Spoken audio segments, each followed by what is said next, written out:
പുതിയ ഒരു ക്വസ്റ്റ്യൻ ആണ്. അതുകൊണ്ട് തന്നെ ഈ പറയുന്ന ക്വസ്റ്റ്യനും ഇതിലെ പോയിന്റുകളും പഠിച്ചിരിക്കുക. ചൈനീസ് റിപ്പബ്ലിക്കിന്റെ ആദ്യ പ്രസിഡന്റ് 1912 നിലവിൽ വന്ന ചൈനീസ് റിപ്പബ്ലിക്കിന്റെ ആദ്യ പ്രസിഡന്റ് സൂര്യനിൽ നിന്നുള്ള താപോർജം ഷോർട്ട് വേവ്സ് ആയിട്ട് ഹ്രസ്വ തരംഗങ്ങളായിട്ട് ഭൂമിയിലേക്ക് എത്തുന്നു. ശരി, അപ്പൊ നമുക്ക് ഇന്നത്തെ ചോദ്യങ്ങൾ നിങ്ങൾ ഉത്തരവൊക്കെ കണ്ടു കാണും. അപ്പൊ അതിൽ എന്തൊക്കെ കാര്യങ്ങളാണ് എക്സ്ട്രാ പഠിക്കേണ്ടത്, അതിൽ തന്നെ പല കാര്യങ്ങൾ എക്സ്പ്ലെയിൻ ചെയ്ത് തരാനുണ്ട്. അതൊക്കെയാണ് നമ്മൾ ഈ ക്ലാസ്സിൽ നോക്കുന്നത്. ഓക്കെ അല്ലേ? നമുക്ക് 2 ക്ലാസ് വേണ്ടി വരും. 2 ക്ലാസ് കൊണ്ടേ ക്വസ്റ്റ്യൻസ് തീരത്തുള്ളൂ. സയൻസിലൊക്കെ അത്യാവശ്യം നല്ല ചോദ്യങ്ങളുണ്ട്. ബയോളജിയൊക്കെ ഇപ്പൊ നല്ല നിലവാരത്തിൽ എന്ന് വെച്ച് കഴിഞ്ഞാൽ ബയോളജിയൊക്കെ നമ്മൾ ഇത്രയും കാലം കണ്ട ബയോളജിക്ക് പുറത്താണ് ചോദിക്കുന്നത് കേട്ടോ. ഇപ്പൊ നമുക്ക് ഇന്നത്തെ ഓട്ടോഇമ്മ്യൂണൽ ഡിസീസ് ഒക്കെയാണ് ചോദിച്ചത്. അതായത് നമ്മുടെ ഈ സ്വയം പ്രതിരോധ സംവിധാനങ്ങളെ തകർക്കുന്ന രോഗങ്ങളൊക്കെയാണ് ഇന്ന് ചോദിച്ചത്. അതുപോലെ തന്നെ നമ്മുടെ മെറ്റബോളിസവുമായി ബന്ധപ്പെട്ട ചോദ്യങ്ങൾ, അതെല്ലാം പുറത്തുനിന്നുള്ള ചോദ്യങ്ങളാണ്. നമ്മൾ ഇത്രയും കാലം പഠിച്ചു വന്ന ബയോളജിക്ക് പുറത്തുനിന്നുള്ള ചോദ്യങ്ങളാണ്. സോ അതൊക്കെ നമ്മൾ പഠിക്കേണ്ടിയിരിക്കുന്നു. ഓക്കെ, ക്ലിയർ ആണ്? ശരി, നോക്കിക്കോ. ഒന്നാമത്തെ ക്വസ്റ്റ്യൻ, താഴെ തന്നിരിക്കുന്ന പ്രസ്താവനകളിൽ തെറ്റായ പ്രസ്താവന കണ്ടെത്തുക എന്നാണ്. വാസ്കോഡ ഗാമ ആദ്യമായി മലബാർ തീരത്ത് എത്തിച്ചേർന്ന വർഷം 1498 ആയിരുന്നു. Yes or no? Vasco da Gama 1498 എത്തിച്ചേർന്നത്? വാസ്കോഡ ഗാമ 1498 എത്തിച്ചേർന്നത് അല്ലേ? ശരിയായിട്ടുള്ള പ്രസ്താവനയാണ്. നമുക്ക് വേണ്ടത് തെറ്റായ പ്രസ്താവന. പോർച്ചുഗീസുകാർ കുഞ്ഞാലി മരയ്ക്കർ 4-ാമനെ തൂക്കിലേറ്റിയ വർഷം. മരയ്ക്കർ അറബിക്കടലിന്റെ സിംഹം കണ്ടിട്ടുണ്ടെങ്കിൽ അതിന്റെ ക്ലൈമാക്സ് സമയത്ത് വർഷമൊക്കെ കൃത്യമായി എഴുതി കാണിക്കുന്നുണ്ട്. അത് മാത്രമല്ല, നിങ്ങൾ പഠിച്ചിട്ടുണ്ട്, അതായത് ഏത് വർഷമാണ് പോർച്ചുഗീസുകാർ കുഞ്ഞാലി മരയ്ക്കർ 4-ാമനെ തൂക്കിലേറ്റിയത്? ഓക്കെ, പോയാടെ റേഞ്ച് പോയാ?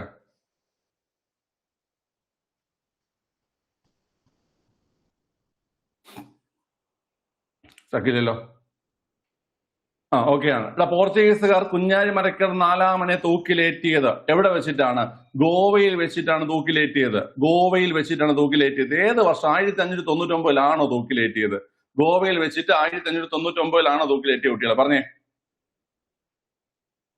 അല്ല, 1600 തൂക്കിലേറ്റുന്നത്. 1600. ഏത് വർഷം? 1600 തൂക്കിലേറ്റുന്നത്. 1600 തൂക്കിലേറ്റുന്നത്. സോ ഇത് രണ്ടാമത്തെ സ്റ്റേറ്റ്മെന്റ്, ഓപ്ഷൻ ബി ആണ് തെറ്റ്. 1600 ഗോവയിൽ വെച്ചിട്ട് കുഞ്ഞാലി മരയ്ക്കർ 4-ാമനെ തൂക്കിലേറ്റിയത് 1600. ഓക്കെ, തൂക്കിലേറ്റിയെന്നും കഴുത്തറുത്ത് കൊന്നു എന്നും പറയപ്പെടുന്നുണ്ട്. 2 വാദങ്ങളുണ്ട്. തൂക്കിലേറ്റിയെന്നും സിനിമയിൽ കാണിക്കുന്നത് കഴുത്തറുത്ത് കൊന്നു എന്നാണ് അല്ലേ? നിങ്ങൾ മോഹൻലാലിന്റെ അറബിക്കടലിന്റെ സിംഹം എന്ന സിനിമ കണ്ടിട്ടുണ്ടെങ്കിൽ നിങ്ങൾ അത് കണ്ടു കാണും. അതിൽ മറ്റേ ഗില്ലറ്റിൻ ഉപയോഗിച്ചിട്ട് കഴുത്തറുത്ത് കൊല്ലുകയാണ് കാണിക്കുന്നത്. 2 വാദമുണ്ട്. കഴുത്തറുത്ത് കൊന്നു എന്നും പറയുന്നുണ്ട്, തൂക്കിലേറ്റിയെന്നും പറയുന്നുണ്ട് കേട്ടോ. ഓക്കെ അല്ലേ? ക്ലിയർ ആണ്? കൊന്നവർക്കും അറിയാം, മരിച്ചവർക്കും അറിയാം.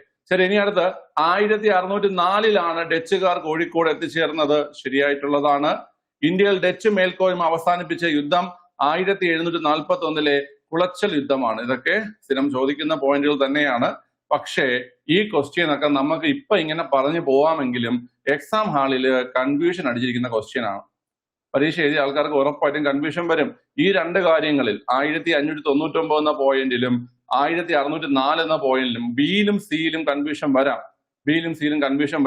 1600 ആണോ 1599 ആണോ എന്നുള്ള രീതിയിൽ കൺഫ്യൂഷൻ വരാവുന്ന ചോദ്യമാണ്. അപ്പൊ അതുകൊണ്ട് ഇപ്പൊ അത് പഠിച്ചു വെച്ചോണം. ഈ വർഷങ്ങൾ കൃത്യമായിട്ട് ഇനി മറക്കുകയും ചെയ്യരുത്. ഓക്കെ അല്ലേ? അടുത്ത രണ്ടാമത്തെ ക്വസ്റ്റ്യൻ. ഏറ്റവും രസം സി കോഡ് കിട്ടിയ ആൾക്കാരാണ്. സി കോഡ് കിട്ടിയ ആൾക്കാർക്ക് പെട്ടെന്ന് തോന്നും, അയ്യോ ഇത് ഞാൻ പഠിച്ച എക്സാമിന്റെ ക്വസ്റ്റ്യൻ അല്ലേ, അതാ പരീക്ഷ മാറിപ്പോയതാണോ, എക്സാം മാറിപ്പോയതാണോ, ചിലപ്പോൾ ഹാൾ ടിക്കറ്റ് ഒക്കെ എടുത്ത് ഒന്നുകൂടെ നോക്കും. മനസ്സിലായി കാണത്തില്ലേ? സി കോഡ് കിട്ടിയ ആരെങ്കിലും ഉണ്ടെങ്കിൽ സി കോഡ് ക്വസ്റ്റ്യൻ കണ്ടവർക്ക് അറിയാവും. ഓക്കെ, ഞാൻ ഡി കോഡ് കണ്ടില്ല, സി കോഡാണ് കണ്ടത്. സി കോഡിലാണ് തുടക്കത്തില്. ഓക്കെ, ഇത് ഏതോ ബയോടെക്നോളജി എഞ്ചിനീയറുടെ പരീക്ഷ അല്ലെങ്കിൽ ഏതോ ബയോ കെമിസ്റ്റ് അങ്ങനെ ഏതെങ്കിലും പോസ്റ്റിലേക്കുള്ള പരീക്ഷ അല്ലെങ്കിൽ ഏതൊരു പ്രൊഫസർ പരീക്ഷയ്ക്കുള്ള ആണെന്നൊക്കെ തോന്നിക്കാണും. ഓക്കെ, ശരി, നോക്കിയോ. ശരിയായ 2 പ്രസ്താവനകൾ അടങ്ങുന്ന ഓപ്ഷൻ കണ്ടെത്തുക. നമുക്ക് ശരിയായിട്ടുള്ള 2 പ്രസ്താവനകൾ ആവശ്യമായിട്ടുണ്ട്. മലയാളത്തിൽ ആദ്യമായി അച്ചടിച്ച സംക്ഷേപ വേദാർത്ഥം പ്രകാശനം ചെയ്ത വർഷം 1772. ഓക്കെ അല്ലേ? ചുരുക്കം ചില ആൾക്കാർക്ക് അത് അറിയായിരിക്കും. ശരിയാണോ? 1772 സംക്ഷേപ വേദാർത്ഥം പ്രകാശനം ചെയ്തത്? 1772 ശരിയാണ്. 1772 ശരിയാണ് അല്ലേ കുട്ടികളെ? ശരിയാണ്. ഓക്കെ, എവിടെയാണ് പ്രകാശനം ചെയ്തതെന്ന് ചോദിച്ചാൽ നിങ്ങൾ എവിടെ പറയൂടാ? എവിടെയാണ് പ്രകാശനം ചെയ്തത്? സംക്ഷേപ വേദാർത്ഥം എവിടെയാണ് പ്രകാശനം ചെയ്തത്? അതായത് എവിടെയാണ് അച്ചടിച്ചത്? പ്രകാശനം അച്ചടിച്ചത് എവിടെയെന്ന് ചോദിക്കുകയാണെങ്കിൽ 1772 പ്രകാശനം ചെയ്ത സംക്ഷേപ വേദാർത്ഥം റോമിലാണ് അച്ചടിക്കുന്നത്. റോമിലാണ് അച്ചടിക്കുന്നത്. റോം ഏത് രാജ്യത്താണ്? റോം ഗ്രീസിലാണോ? ജർമ്മനിയിലാണോ? എവിടെയാണ്? റോം ഇറ്റലിയിലാണ് കേട്ടോ. ഇറ്റലിയുടെ തലസ്ഥാനമാണ് റോം, അല്ലേ? ഇറ്റലിയുടെ തലസ്ഥാനമാണ് റോം. ഓക്കെ, ഇറ്റലിയുടെ തലസ്ഥാനമാണ് റോം. സംക്ഷേപ വേദാർത്ഥം എന്ന പ്രസിദ്ധീകരണത്തിന് നേതൃത്വം കൊടുത്ത വ്യക്തി ആരാ? സംക്ഷേപ വേദാർത്ഥം എന്ന പ്രസിദ്ധീകരണത്തിന് നേതൃത്വം കൊടുത്ത വ്യക്തി ആരാണ്? ക്ലെമന്റ് പിയാനിയസ് ആണ്, അല്ലേ? ക്ലെമന്റ് പിയാനിയസ് ആണ് നേതൃത്വം കൊടുത്തത്, അല്ലെ? ക്ലെമന്റ് പിയാനിയസ്. അപ്പം 1772 റോമിൽ അച്ചടിച്ചു. ക്ലെമന്റ് പിയാനിയസ് ആണ് നേതൃത്വം കൊടുക്കുന്നത്. ഓക്കെ, മലയാളത്തിൽ ആദ്യമായി അച്ചടിച്ച സംക്ഷേപ വേദാർത്ഥം, മലയാളത്തിൽ അച്ചടിച്ച ആദ്യ പ്രസിദ്ധീകരണം. ഓക്കെ, അപ്പം അത് ശരിയാണ്. നമുക്ക് ശരിയായ 2 പ്രസ്താവനകൾ വേണം. അപ്പൊ എ ഉള്ള പ്രസ്താവനകളാണ് ശരിയെന്ന് നമുക്ക് മനസ്സിലാക്കാം. അപ്പൊ ഇവിടെ നമുക്ക് നോക്കുമ്പോൾ ഇവിടെ എയും ബിയും എന്നൊരു ഓപ്ഷൻ ഉണ്ട്, ഇവിടെ എയും ഡിയും എന്നൊരു ഓപ്ഷൻ ഉണ്ട്. ബാക്കി 2 ഓപ്ഷനിലും എന്തില്ല? എ ഇല്ല. അതുകൊണ്ട് നമുക്ക് ബി ഓപ്ഷനും സി ഓപ്ഷനും കളയാം. ഹെർമൻ ഗുണ്ടർട്ട് 1845 പ്രസിദ്ധീകരിച്ച മലയാളം പത്രങ്ങളാണ് രാജ്യസമാചാരവും പശ്ചിമോദയവും. കൃത്യമായിട്ട് നിങ്ങൾക്കറിയാം, സ്ഥിരമായിട്ട് PSC ചോദിക്കുന്നുണ്ട്, ഏത് വർഷമാണ് ഹെർമൻ ഗുണ്ടർട്ട് രാജ്യസമാചാരവും പശ്ചിമോദയവും? 1847ലാണ്. 1847ലാണ് രാജ്യസമാചാരവും പശ്ചിമോദയവും പ്രസിദ്ധീകരിക്കുന്നത്. 47 ജൂണില് രാജ്യസമാചാരവും ഒക്ടോബറിൽ പശ്ചിമോദയവും. 47 ജൂണില് രാജ്യസമാചാരവും ഒക്ടോബർ പശ്ചിമോദയവും. ഓക്കെ അല്ലേ? രണ്ടും പ്രസിദ്ധീകരിക്കുന്നത് തലശ്ശേരി, കണ്ണൂർ ജില്ലയിലെ Thalassery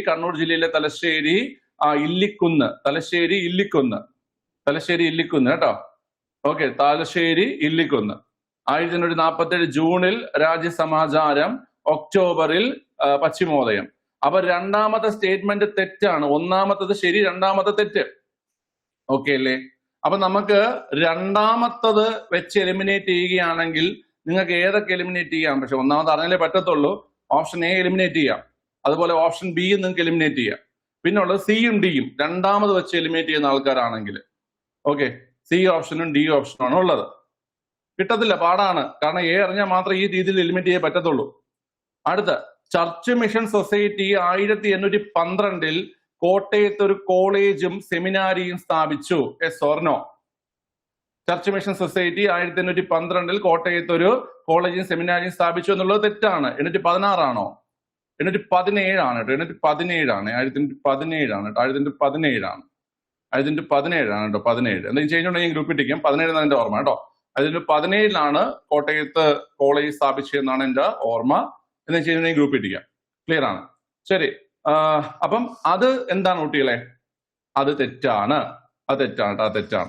okay, basal evangelical mission കണ്ണൂരിലെ ബർണശ്ശേരിയിൽ ഇംഗ്ലീഷ് സ്കൂൾ സ്ഥാപിച്ച വർഷം 1841. ഓക്കെ അല്ലേ?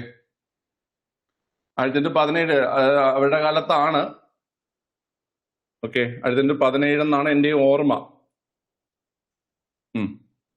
15 മുതൽ 1815 മുതൽ 1829 വരെ, അതായത് 15 മുതൽ 29 വരെയാണ് പാർവതിഭായിയുടെ കാലഘട്ടം കേട്ടോ. 15 മുതൽ 29 വരെയാണ് പാർവതിഭായിയുടെ കാലഘട്ടം. ഓക്കെ, 15 മുതൽ 29 വരെ. 17 എന്നാണ് എന്റെ ഒരു ഓർമ്മ. എന്തെങ്കിലും ചേഞ്ച് ഉണ്ടെങ്കിൽ ഗ്രൂപ്പ് ഇട്ടിരിക്കും കേട്ടോ. ക്ലിയർ ആണ്? ശരി.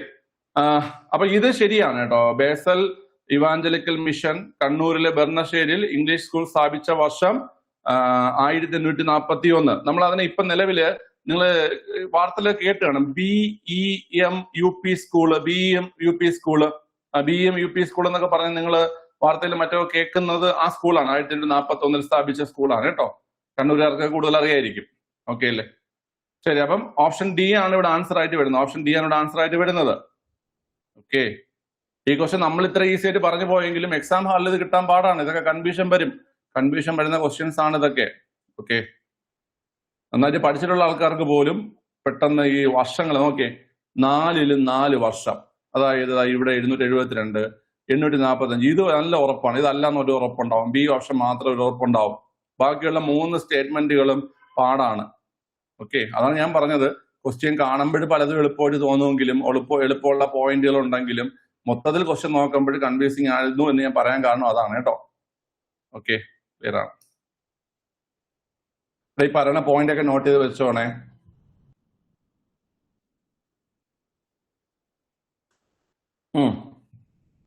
അടുത്ത question നോക്കിയടാ.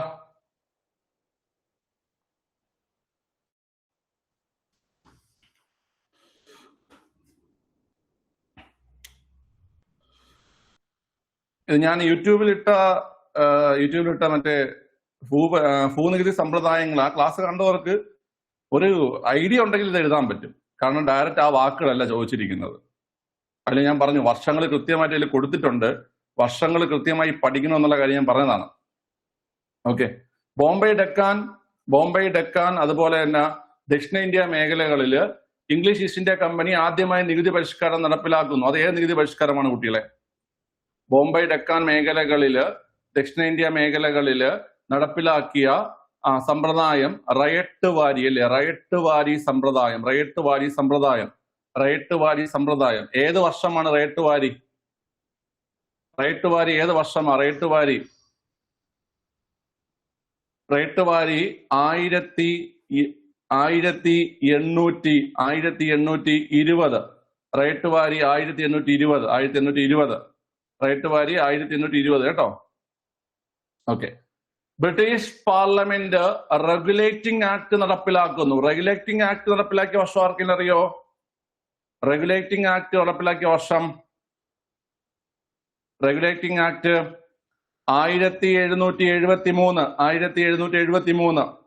Regulating act 1773. Okay, regulating act, ആ ആക്ടിലൂടെയാണ് നമ്മുടെ വാറൻ ഹേസ്റ്റിങ്സ് എന്തായി മാറുന്നത്? കുട്ടികളെ, ആ ഒരു ആക്ടിലൂടെയാണ് വാറൻ ഹേസ്റ്റിങ്സ് ബംഗാളിലെ ആദ്യത്തെ ഗവർണർ ജനറലായി മാറുന്നത്. ഓക്കെ, 1773 റെഗുലേറ്റിംഗ് ആക്ട് പ്രകാരം 1773 റെഗുലേറ്റിംഗ് ആക്ട് പ്രകാരമാണ് വാറൻ ഹേസ്റ്റിങ്സ് ബംഗാളിലെ ആദ്യത്തെ ഗവർണർ ജനറലായി മാറുന്നത്. ഓക്കെ, ബംഗാളിലെ ആദ്യത്തെ ഗവർണർ ആരാ? ബംഗാളിലെ ആദ്യത്തെ ഗവർണർ ആരാ പറയാവോ? ബംഗാളിലെ ആദ്യത്തെ ഗവർണർ ആരാ? ബംഗാളിലെ ആദ്യത്തെ ഗവർണർ റോബർട്ട് ക്ലൈവ്. ബംഗാളിലെ ആദ്യത്തെ ഗവർണർ റോബർട്ട് ക്ലൈവ് ആണ് ബംഗാളിലെ ആദ്യത്തെ ഗവർണർ. ഓക്കെ, ബ്രിട്ടീഷ് ഇന്ത്യയിലെ ആദ്യത്തെ ഗവർണർ ജനറൽ ആരാണ്? ബ്രിട്ടീഷ് ഇന്ത്യയിലെ ആദ്യത്തെ ഗവർണർ ജനറൽ ആരാണ്? പറയാവോ? ബ്രിട്ടീഷ് ഇന്ത്യയിലെ ആദ്യത്തെ ഗവർണർ ജനറൽ. ബംഗാളിലെ ആദ്യത്തെ ഗവർണർ ജനറലാണ് വാറൻ ഹേസ്റ്റിങ്സ്. ബംഗാളിലെ ആദ്യത്തെ ഗവർണറാണ് റോബർട്ട് ക്ലൈവ്. ബംഗാളിലെ ആദ്യത്തെ ഗവർണർ റോബർട്ട് ക്ലൈവ്. ഇനി ബ്രിട്ടീഷ് ഇന്ത്യയിലെ ആദ്യത്തെ ഗവർണർ ജനറൽ ആരെന്ന് കേട്ട് കഴിഞ്ഞാൽ അതാരാണ് കുട്ടികളെ? അത് വില്യം ബെന്റിക്കാണ് കേട്ടോ. വില്യം ബെന്റിക്കാണ് ആദ്യത്തെ ഗവർണർ ജനറൽ. കേട്ടോ. ഈ 3 പോയിന്റുകൾ മറക്കരുത്. 1773 ബ്രിട്ടീഷ് പാർലമെന്റ് പാസാക്കിയ റെഗുലേറ്റിംഗ് ആക്ട് പ്രകാരമാണ് വാറൻ ഹേസ്റ്റിങ്സ് ബംഗാളിൽ ആദ്യത്തെ ഗവർണർ ജനറലായി മാറുന്നത്. ഓക്കെ, അടുത്ത് ഇംഗ്ലീഷ് ഈസ്റ്റ് ഇന്ത്യ കമ്പനി ബംഗാളിൽ സ്ഥിര നികുതി സമ്പ്രദായം. Okay, permanent land revenue system. Okay, permanent settlement, ശാശ്വത ഭൂനികുതി ഏത് വർഷം? പെർമനന്റ് സെറ്റിൽമെന്റ് അല്ലെങ്കിൽ ശാശ്വത ഭൂനികുതി ഏത് വർഷം കുട്ടികളെ? 1793. 1793.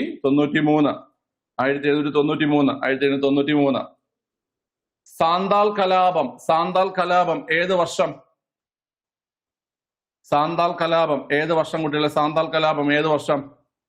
1855. സാന്താൾ കലാപം 1855 അല്ലേ? സാന്താൾ കലാപം 1855. ഓക്കെ, സാന്താൾ കലാപം നടന്നത് എവിടെയാണ്? സാന്താൾ കലാപം നടന്ന ആ ഒരു പ്രദേശത്തിന്റെ പേരെന്താണ് കുട്ടികളെ? സാന്താൾ കലാപം നടന്ന പ്രദേശത്തിന്റെ പേരെന്താ? ബേബി കണ്ടോണേ, ബാക്കി കേട്ടോ. രാജ്മഹൽ കുന്നുകളാണ് കേട്ടോ. രാജ്മഹൽ കുന്നുകളാണ് കേട്ടോ. 1855 രാജ്മഹൽ കുന്നുകളാണ്. ഓക്കെ. ഈ സാന്താൾ കലാപത്തിന്റെ പ്രധാന നേതാക്കൾ ആരൊക്കെയാണ്? സാന്താൾ കലാപത്തിന്റെ പ്രധാനപ്പെട്ട നേതാക്കൾ സിദ്ദു കാനു അല്ലെ? മുർമു സഹോദരന്മാരായിട്ടുള്ള സിദ്ദു കാനു. ഓക്കെ, അപ്പൊ ഞാൻ ഒന്നുകൂടെ നിങ്ങൾക്ക് പറഞ്ഞുതരാം, ശ്രദ്ധിച്ചു കേട്ടോണേ. വർഷങ്ങള്: ബോംബെ, ഡെക്കാൻ, ദക്ഷിണേന്ത്യ മേഖലകളിൽ English East India company ryotwari സമ്പ്രദായം 1820. British parliament regulating act 1773. അതുപോലെ English East India company Bengal മേഖലയിൽ സ്ഥിര നികുതി സമ്പ്രദായം പെർമനന്റ് സെറ്റിൽമെന്റ് ശാശ്വത ഭൂനികുതി 1893. സാന്താൾ കലാപം പൊട്ടിപ്പുറപ്പെടുന്നത് 1855. ഓക്കെ, അപ്പൊ ഇതിൽ ആദ്യം വരുന്ന ഏതാ കുട്ടികളെ? ആദ്യം വരുന്നത് 1773 അല്ലേ? 1773. ബി ആദ്യം വരും. ബി ആദ്യം വരുന്ന എത്ര ഓപ്ഷൻ ഉണ്ട്? ബി ആദ്യം വരുന്ന ഒരൊറ്റ ഓപ്ഷനേ ഉള്ളൂ. ഓപ്ഷൻ ബി ആണ് ആൻസർ അല്ലേ? ഓപ്ഷൻ ബി ആണ് ആൻസർ. ഓക്കെ, ക്ലിയർ ആണ്. ആദ്യം ബി വരും, പിന്നെ 1893 ശാശ്വത ഭൂനികുതി, പിന്നെ 1820 റൈറ്റ് വാരി, പിന്നെ 1855 സാന്താൾ കലാപം. ഓക്കെ, ഇതില് മെജോറിറ്റി ആൾക്കാർക്കും പറ്റിപ്പോയി പരിപാടി ഞാൻ പറഞ്ഞുതരാം. ഈ ചോദിച്ചിരിക്കുന്നത് റൈറ്റ് വാരിയും ശാശ്വത ഭൂനികുതിയാണെന്ന് പലർക്കും മനസ്സിലായില്ല. ഓക്കെ, ശാശ്വത ഭൂനികുതി റൈറ്റ് വാരി സമ്പ്രദായങ്ങളാണ് ഈ ചോദിച്ചിരിക്കുന്നതെന്ന് പലർക്കും മനസ്സിലായില്ല. അതാണ് പ്രധാനപ്പെട്ട സംഭവം. ഓക്കെ, വായിച്ചെടുക്കാൻ പലർക്കും പറ്റിയില്ല. അതാണ് ഉദ്ദേശിക്കുന്നത് എന്നുള്ളത്. ക്വസ്റ്റ്യൻ കണ്ടപ്പോൾ വേറെ എന്തോ ചിന്തിച്ച ആൾക്കാരുണ്ട്. നമ്മൾ പഠിക്കാത്ത എന്താണോ അങ്ങനെ എന്തോ ഒരു കാര്യമാണെന്ന് ചിന്തിച്ച ആൾക്കാരുണ്ട്.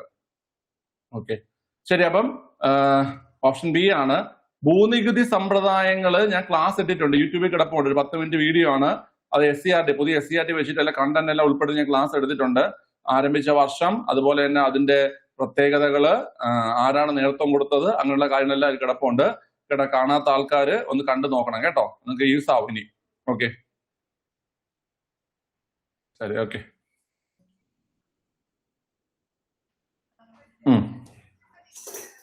സ്ഥിരം ചോദിക്കുന്ന ഗാന്ധിജിയുടെ കുറച്ച് പോയിന്റുകൾ എടുത്തിട്ടുള്ള ക്വസ്റ്റ്യൻ ആണ്. താഴെ തന്നവയിൽ ശരിയായ 2 പ്രസ്താവനകളുള്ള ഓപ്ഷൻ കണ്ടെത്തുക എന്നാണ്. 1892 മഹാത്മാഗാന്ധി ദക്ഷിണാഫ്രിക്കയിലേക്ക് യാത്ര തിരിച്ചത്.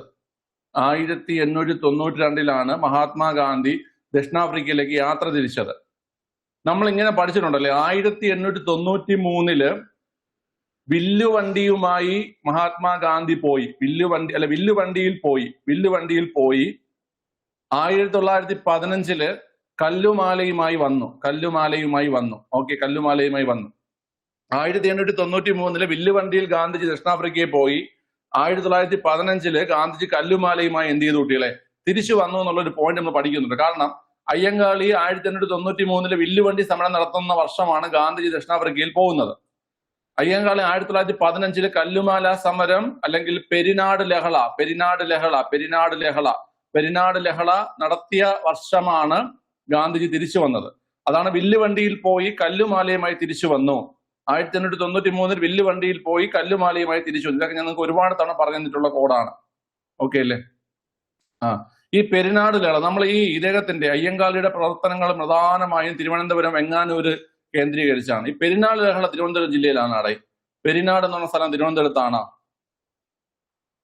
പെരിനാട് എന്ന സ്ഥലം തിരുവനന്തപുരത്താണ്. അല്ല, കൊല്ലംകാർക്ക് അഭിമാനിക്കാവുന്ന ഒരു ചോദ്യമാണ്.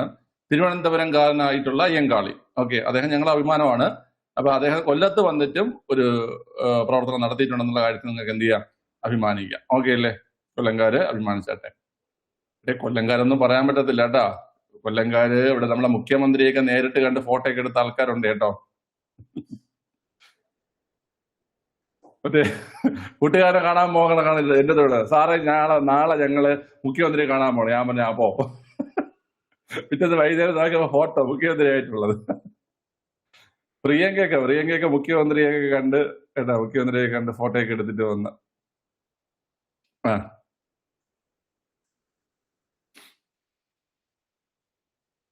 ശരി, ഇതായിരിക്കോ. അതായത് നമുക്ക് എപ്പോ വേണോ കയറി ചെല്ലാൻ പറ്റിയൊരു സ്ഥലമാണ് പുതിയ മുഖ്യമന്ത്രിയുടെ ഓഫീസ് എന്നാണ് മനസ്സിലാക്കാൻ കഴിഞ്ഞത്. ഓക്കെ, അപ്പം അതിലൊരു സന്തോഷമുള്ള കാര്യമുണ്ട്. കാരണം CPO ഇപ്പോഴത്തെ അല്ല, നമ്മുടെ 2023 CPO സ്ട്രൈക്ക് ഉണ്ടല്ലോ. ആ CPO സ്ട്രൈക്ക്, അത്രയും സ്ട്രൈക്ക് അവിടെ നടന്നിട്ട്, പിന്നെ ഇപ്പൊ LPP സ്ട്രൈക്ക്, ഇത്രയും സ്ട്രൈക്കൊക്കെ അവിടെ നടന്നിട്ട് ഈ പറയുന്ന മന്ത്രിതലത്തിലൊന്നും അറിഞ്ഞിട്ട് പോലും ഇല്ലെന്നാണ് പറയുന്നത്. മനസ്സിലായില്ല? അല്ലെങ്കിൽ അവർ വേണ്ട ശ്രദ്ധ കൊടുത്തില്ലെന്നാണ്. ഇപ്പം നമുക്ക് അങ്ങനെ ഒരു ഓപ്ഷൻ ഉണ്ട് കേട്ടോ.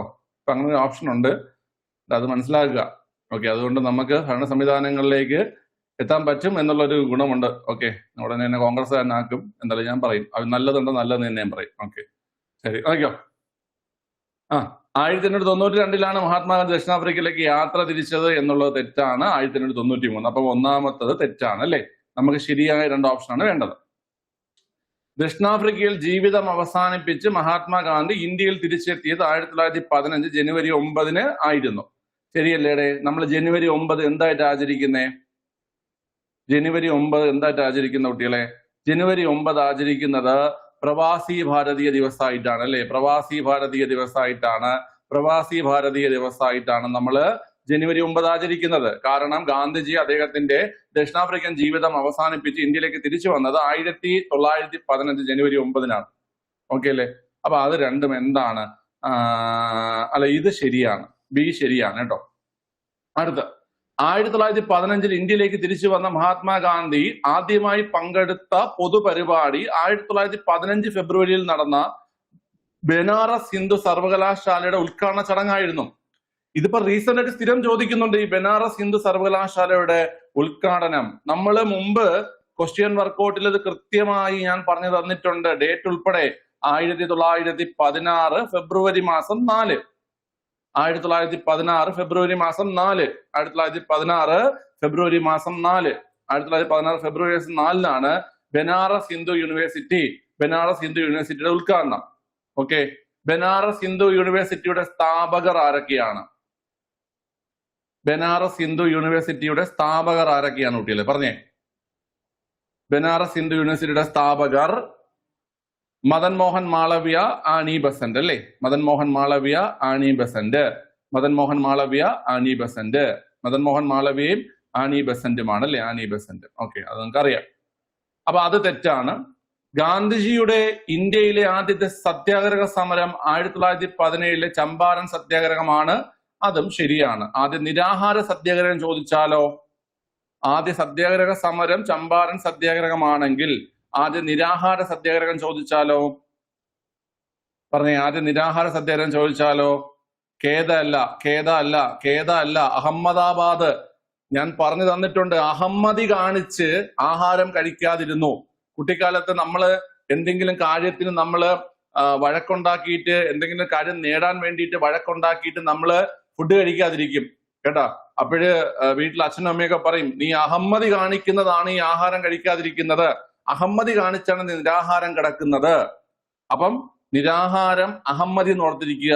നിരാഹാര സത്യാഗ്രഹം 1918 അഹമ്മദാബാദ് മിൽ സമരം മാറിപ്പോവരുത്. ആദ്യ നിരാഹാര സത്യാഗ്രഹം അഹമ്മദാബാദ് മിൽ സമരം. ഓക്കെ, അപ്പം ബിയും ഡിയുമാണ് ശരിയായിട്ടുള്ളത്. ബിയും ഡിയും ആണ് ഓപ്ഷൻ ഏതാ? ഓപ്ഷൻ സി ആണ് അല്ലെ? ബിയും ഡിയും ആണ്. ഓക്കെ, ആൻസർ ഓപ്ഷൻ സി ആണ്. ഇത് എഴുതാൻ പറ്റുന്ന, ചെയ്യാൻ പറ്റുന്ന ഒരു ക്വസ്റ്റ്യൻ ആണ്. ഇതൊരു ഈസി ക്വസ്റ്റ്യൻ ആണ്. കാരണം ഇതൊക്കെ ഒരുപാട് തവണ PSC റിപ്പീറ്റ് ചെയ്തൊക്കെ റീസെന്റ് ആയിട്ടൊക്കെ ചോദിച്ചതാണ് അല്ലേ? ഓക്കെ, അതുപോലെ ഗാന്ധിജി നമുക്ക് അറിയുന്ന ആളല്ലല്ലോ. അടുത്ത ക്വസ്റ്റ്യൻ നോക്കിയടാ. തന്നിരിക്കുന്നതിൽ നിന്നും ശരിയായ പ്രസ്താവന കണ്ടെത്തുക എന്നതാണ്. കൺഫ്യൂഷൻ അടിച്ച് തല കറങ്ങിയ ഒരു ക്വസ്റ്റ്യൻ ആണിത്. ഓക്കെ, കൺഫ്യൂഷൻ എന്ന് പറഞ്ഞാൽ അങ്ങേയറ്റം കൺഫ്യൂഷൻ വന്ന് കാണും. ഓക്കെ, ചൈനീസ് കമ്മ്യൂണിസ്റ്റ് പാർട്ടി രൂപീകൃതമായത് 1922 yes or no? Chinese communist party 1922 കുട്ടികളെ? അല്ല, ചൈനീസ് കമ്മ്യൂണിസ്റ്റ് പാർട്ടി 1921. അപ്പൊ അത് തെറ്റ്. Chinese communist party 1921 Chinese communist party. അടുത്ത് 1935-36 കാലഘട്ടത്തിലാണ് മാവോയുടെ നേതൃത്വത്തിൽ ലോങ് മാർച്ച് സംഘടിപ്പിച്ചത്. ഓക്കെ, കൃത്യമായി വേൾഡ് ഹിസ്റ്ററി ക്ലാസ്സിൽ നമ്മൾ ചർച്ച ചെയ്തതാണ്. 34, 35, 34, 35, 34, 35. ഓക്കെ, അപ്പൊ അതും തെറ്റ്. മാവോയുടെ നേതൃത്വത്തിൽ ജനകീയ റിപ്പബ്ലിക്, റീസെന്റ് ആയിട്ടൂടെ നമ്മൾ ചർച്ച ചെയ്ത ഒരു ക്വസ്റ്റ്യൻ ആണ്. മാവോയുടെ നേതൃത്വത്തിൽ ജനകീയ റിപ്പബ്ലിക്, എപ്പോഴാ ജനകീയ റിപ്പബ്ലിക് സ്ഥാപിതമായത്? ജനകീയ റിപ്പബ്ലിക് സ്ഥാപിതമായത് 1949 ഒക്ടോബർ 1. ചൈന ജനകീയ റിപ്പബ്ലിക് ആയത് 1949 ഒക്ടോബർ 1. ചൈന ജനകീയ റിപ്പബ്ലിക് ആയത് 1949 ഒക്ടോബർ 1. ഓക്കെ, അടുത്ത ചൈന റിപ്പബ്ലിക് ഓഫ് ചൈന ആയത്, ചൈനീസ് റിപ്പബ്ലിക് സ്ഥാപിതമായതെന്ന് ചോദിച്ചാലോ? ജനകീയം എന്ന വാക്കില്ലാതെ ചൈനീസ് റിപ്പബ്ലിക് എന്ന് ചോദിച്ചാലോ? ചൈനീസ് റിപ്പബ്ലിക് എന്ന് ചോദിച്ചാലോ കുട്ടികളെ? ചൈനീസ് റിപ്പബ്ലിക് എന്ന് ചോദിച്ചാൽ 1912. ചൈനീസ് റിപ്പബ്ലിക് എന്ന് ചോദിച്ചു കഴിഞ്ഞാൽ 1912. Chinese republic 1912. ഓക്കെ, ചൈനീസ് വിപ്ലവം ആരംഭിച്ച വർഷം ചോദിച്ചാലോ? ചൈനീസ് വിപ്ലവം ആരംഭിച്ച വർഷം ചോദിച്ചാലോ? ചൈനീസ് വിപ്ലവം, ചൈനീസ് വിപ്ലവം, ചൈനീസ് വിപ്ലവം, ചൈനീസ് വിപ്ലവം ചോദിച്ചാൽ 1911. ചൈനീസ് വിപ്ലവം ചോദിച്ചാൽ 1911. ചൈനീസ് വിപ്ലവം ആരംഭിച്ച വർഷം ചോദിച്ചാൽ 1911. ചൈനയിൽ കമ്മ്യൂണിസ്റ്റ് വിപ്ലവം ചോദിച്ചാലോ? ചൈനയിൽ കമ്മ്യൂണിസ്റ്റ് വിപ്ലവം നടന്ന വർഷം ചോദിച്ചാലോ? ചൈനയിൽ കമ്മ്യൂണിസ്റ്റ് വിപ്ലവം നടന്ന വർഷം, കമ്മ്യൂണിസ്റ്റ് വിപ്ലവം നടന്ന വർഷം ആരും പറയുന്നില്ല. 1949. 1949. ഓക്കെ, ഇനി ചൈനയില് സാംസ്കാരിക വിപ്ലവം നടന്ന വർഷം ചോദിച്ചാലോ? സാംസ്കാരിക വിപ്ലവം, സാംസ്കാരിക വിപ്ലവം അതും ചോദിച്ചിട്ടുള്ളതാണ്. സാംസ്കാരിക വിപ്ലവം, ചൈനയിൽ സാംസ്കാരിക വിപ്ലവം 1966. 1966. ഓക്കെ അല്ലേ? 1966. പിള്ളേരെ ഇത്രയും നിങ്ങൾക്ക് പറയാൻ പറ്റണം ചൈനീസ് വിപ്ലവവുമായി ബന്ധപ്പെട്ടിട്ട്. ഇനിയുണ്ട് നമ്മുടെ ബോക്സർ കലാപം നടന്ന വർഷം ഏതാ? ബോക്സർ കലാപം, ബോക്സർ കലാപം നടന്ന വർഷം ഏതാ? ബോക്സർ കലാപം 1900. ബോക്സർ കലാപം, ചൈനീസ് വിപ്ലവവുമായി ബന്ധപ്പെട്ട ബോക്സർ കലാപം 1900. ബോക്സർ കലാപം 1900. ഓക്കെ, ഇനി ചൈനീസ് വിപ്ലവവുമായി ബന്ധപ്പെട്ടിട്ട് ചിയാങ് കൈഷക്ക് അധികാരത്തിൽ വന്ന വർഷം ഏതാണ്? ചിയാങ് കൈഷക്ക് അധികാരത്തിൽ വന്ന വർഷം ഏതാണ്? ചിയാങ് കൈഷക്ക് അധികാരത്തിൽ വന്ന വർഷം, ചിയാങ് കൈഷക്ക് അധികാരത്തിൽ വന്ന വർഷം, ചിയാങ് കൈഷക്ക് അധികാരത്തിൽ വന്നത് 1925. 1925. 1925. 1925. ഓക്കെ, എടാ ഞാൻ ഒന്നുകൂടെ പറഞ്ഞുതരാം, ശ്രദ്ധിച്ച് കേട്ടോ. ഞാൻ പറയുന്ന രീതി തന്നെ മനസ്സിലാക്കി വെച്ചോണേ. ഓക്കെ, ക്വസ്റ്റ്യനുള്ള പോയിന്റിൽ ഞാൻ ആദ്യം പറഞ്ഞുതരാവേ. ചൈനീസ് കമ്മ്യൂണിസ്റ്റ് പാർട്ടി രൂപീകൃതമായത് 1921. ചൈനീസ് കമ്മ്യൂണിസ്റ്റ് പാർട്ടി രൂപീകൃതമായത് 1921. ഇനി ലോങ് മാർച്ച്, മാവോ സെ തുങ്ങിന്റെ നേതൃത്വത്തിൽ ലോങ് മാർച്ച് സംഘടിപ്പിച്ചത് 1934, 35. മാവോയുടെ നേതൃത്വത്തിൽ ജനകീയ റിപ്പബ്ലിക് അല്ലെങ്കിൽ പീപ്പിൾസ് റിപ്പബ്ലിക് ഓഫ് ചൈന സ്ഥാപിതമായത് 1949 ഒക്ടോബർ 1. 1949 ഒക്ടോബർ 1. ഓക്കെ, ഇനി ഞാൻ എക്സ്ട്രാ പറഞ്ഞ കാര്യങ്ങൾ ഓർത്തിരിക്കുക. 1912 റിപ്പബ്ലിക് ഓഫ് ചൈന നിലവിൽ വരുന്നത്. ഓക്കെ, ചൈന റിപ്പബ്ലിക് ആയ വർഷം 1912. 1912. ചൈനീസ് റിപ്പബ്ലിക്കിന്റെ ആദ്യ പ്രസിഡന്റ് 1912 നിലവിൽ വന്ന ചൈനീസ് റിപ്പബ്ലിക്കിന്റെ ആദ്യ പ്രസിഡന്റ് 1912 നിലവിൽ വന്ന ചൈനീസ് റിപ്പബ്ലിക്കിന്റെ ആദ്യ പ്രസിഡന്റ് ആരാ? 1912 നിലവിൽ വന്ന ചൈനീസ് റിപ്പബ്ലിക്കിന്റെ ആദ്യ പ്രസിഡന്റ് പറയുന്നില്ല ആരും. ചൈനീസ് റിപ്പബ്ലിക്കിന്റെ ആദ്യ പ്രസിഡന്റ് സൻ യാട്സൺ. ചൈനീസ് റിപ്പബ്ലിക്കിന്റെ ആദ്യ പ്രസിഡന്റ് സൻ യാട്സൺ. ചൈനീസ് റിപ്പബ്ലിക്കിന്റെ ആദ്യ പ്രസിഡന്റ് സൻ യാട്സൺ. 1949 ഒക്ടോബർ 1 നിലവിൽ വന്ന പീപ്പിൾസ് റിപ്പബ്ലിക് ഓഫ് ചൈനയുടെ ആദ്യ പ്രസിഡന്റ്. ഇവിടെ തന്നെ ഉണ്ട് ആ പോയിന്റ്. Mao Zedong. 1912 ചൈനീസ് റിപ്പബ്ലിക്കിന്റെ ആദ്യ പ്രസിഡന്റ് സന്യാസനും 1949 ഒക്ടോബർ 1 നിലയിൽ വന്ന പീപ്പിൾസ് റിപ്പബ്ലിക് ഓഫ് ചൈനയുടെ ആദ്യ പ്രസിഡന്റ് മാവോ സേത്തുങ്ങുമാണ്. ഇനി ചൈനീസ് വിപ്ലവം ആരംഭിച്ചത് 1911 സന്യാസന്റെ നേതൃത്വത്തിൽ. ചൈനയിൽ കമ്മ്യൂണിസ്റ്റ് വിപ്ലവം നടന്നത് 1949. ചൈനയിൽ സാംസ്കാരിക വിപ്ലവം നടന്നത് 1966. ബോക്സർ കലാപം നടന്നത് 1900. സന്യാസിന് ശേഷം ചിയാങ് കൈഷക്കിന്റെ ഏകാധിപത്യ ഭരണം ആരംഭിക്കുന്നത് 1925. ഓക്കെ, വർഷങ്ങളാണ് പിള്ളേരെ ചോദിക്കുന്നത്. എത്ര ക്വസ്റ്റ്യൻ? History full വർഷങ്ങളാ. നിങ്ങളൊന്ന് കണ്ണോടിച്ച് നോക്കിയാൽ നിങ്ങൾക്ക് മനസ്സിലാവും. ഹിസ്റ്ററി ഫുള്ള് വർഷങ്ങൾ. അതാ ഈ എല്ലാ ചോദ്യത്തിലും വർഷം.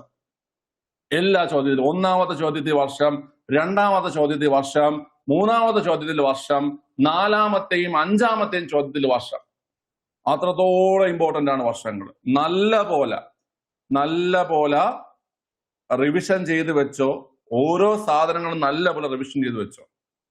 ഓക്കെ അല്ലേ? ക്ലിയർ ആണ് കേട്ടോ? ഓർത്തിരിക്കുക. ഓക്കെ, ശരി. ഇനി ലാസ്റ്റ് പോയിന്റിലേക്ക് വരാം. മാവോ 1975 അന്തരിച്ചത്. True or false? Mao Zedong അന്തരിച്ചത് 1975 മാവോ സേതുങ് അന്തരിക്കുന്നത് 1976 സെപ്റ്റംബർ 9 മാവോ സേതുങ് അന്തരിക്കുന്നത്. 1976 സെപ്റ്റംബർ 9 മാവോ സേതുങ് അന്തരിക്കുന്നത്. ഓപ്ഷൻ ഡി ആണ് ആൻസർ. 1976 സെപ്റ്റംബർ 9 മാവോ സേതുങ് അന്തരിക്കുന്നത് കേട്ടോ. ഓക്കെ, എല്ലാ പോയിന്റും സെറ്റാണ്. എല്ലാ പോയിന്റും സെറ്റാണോ? പറഞ്ഞു തന്ന എല്ലാ കാര്യങ്ങളും ഓക്കെ ആണോ?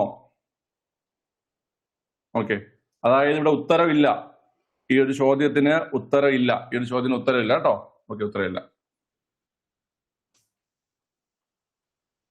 അടുത്ത ക്വസ്റ്റ്യൻ അറ്റൻഡ് ചെയ്തേ.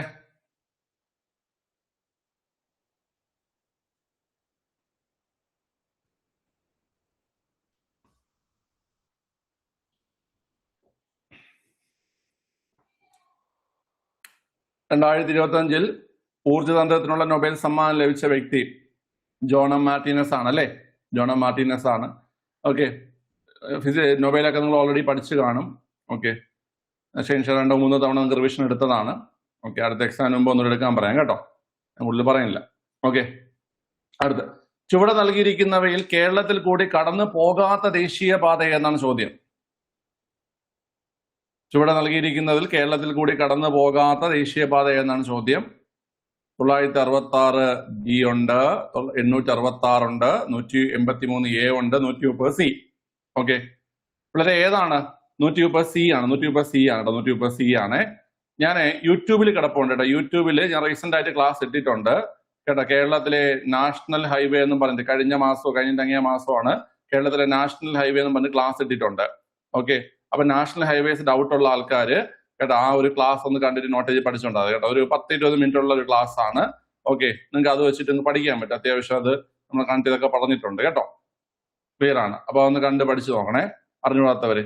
ഓക്കെ, ജസ്റ്റ് ഒന്ന് സ്മാർട്ട് PSC നാഷണൽ ഹൈവേ എന്നോ അല്ലെങ്കിൽ ദേശീയപാതകൾ, കേരളത്തിലെ ദേശീയപാത ഒന്ന് അടിച്ചു നോക്കിയത് കേട്ടോ. ക്ലാസ് അതിനകത്ത് കിടപ്പുണ്ട്. ഓക്കെ, ശരി.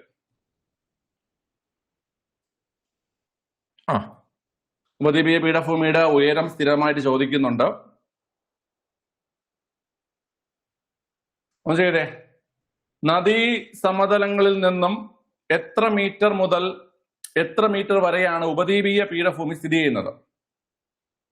സ്ഥിരമായിട്ട് ചോദിക്കുന്നുണ്ട്. SCERTയിലെ പോയിന്റ് അതുപോലെ എടുത്തിട്ടുണ്ട്. 150 മീറ്റർ മുതൽ 600 മുതൽ 900 മീറ്റർ വരെ. ലെഫ്റ്റ് ജോയിൻ ചെയ്യണേ. 150 മീറ്റർ മുതൽ 600 മുതൽ 900 മീറ്റർ വരെ, 150 മീറ്റർ മുതൽ 600 മുതൽ 900 മീറ്റർ വരെയാണ് ഉപദ്വീപീയ പീഠഭൂമി സ്ഥിതി ചെയ്യുന്നത് കേട്ടോ.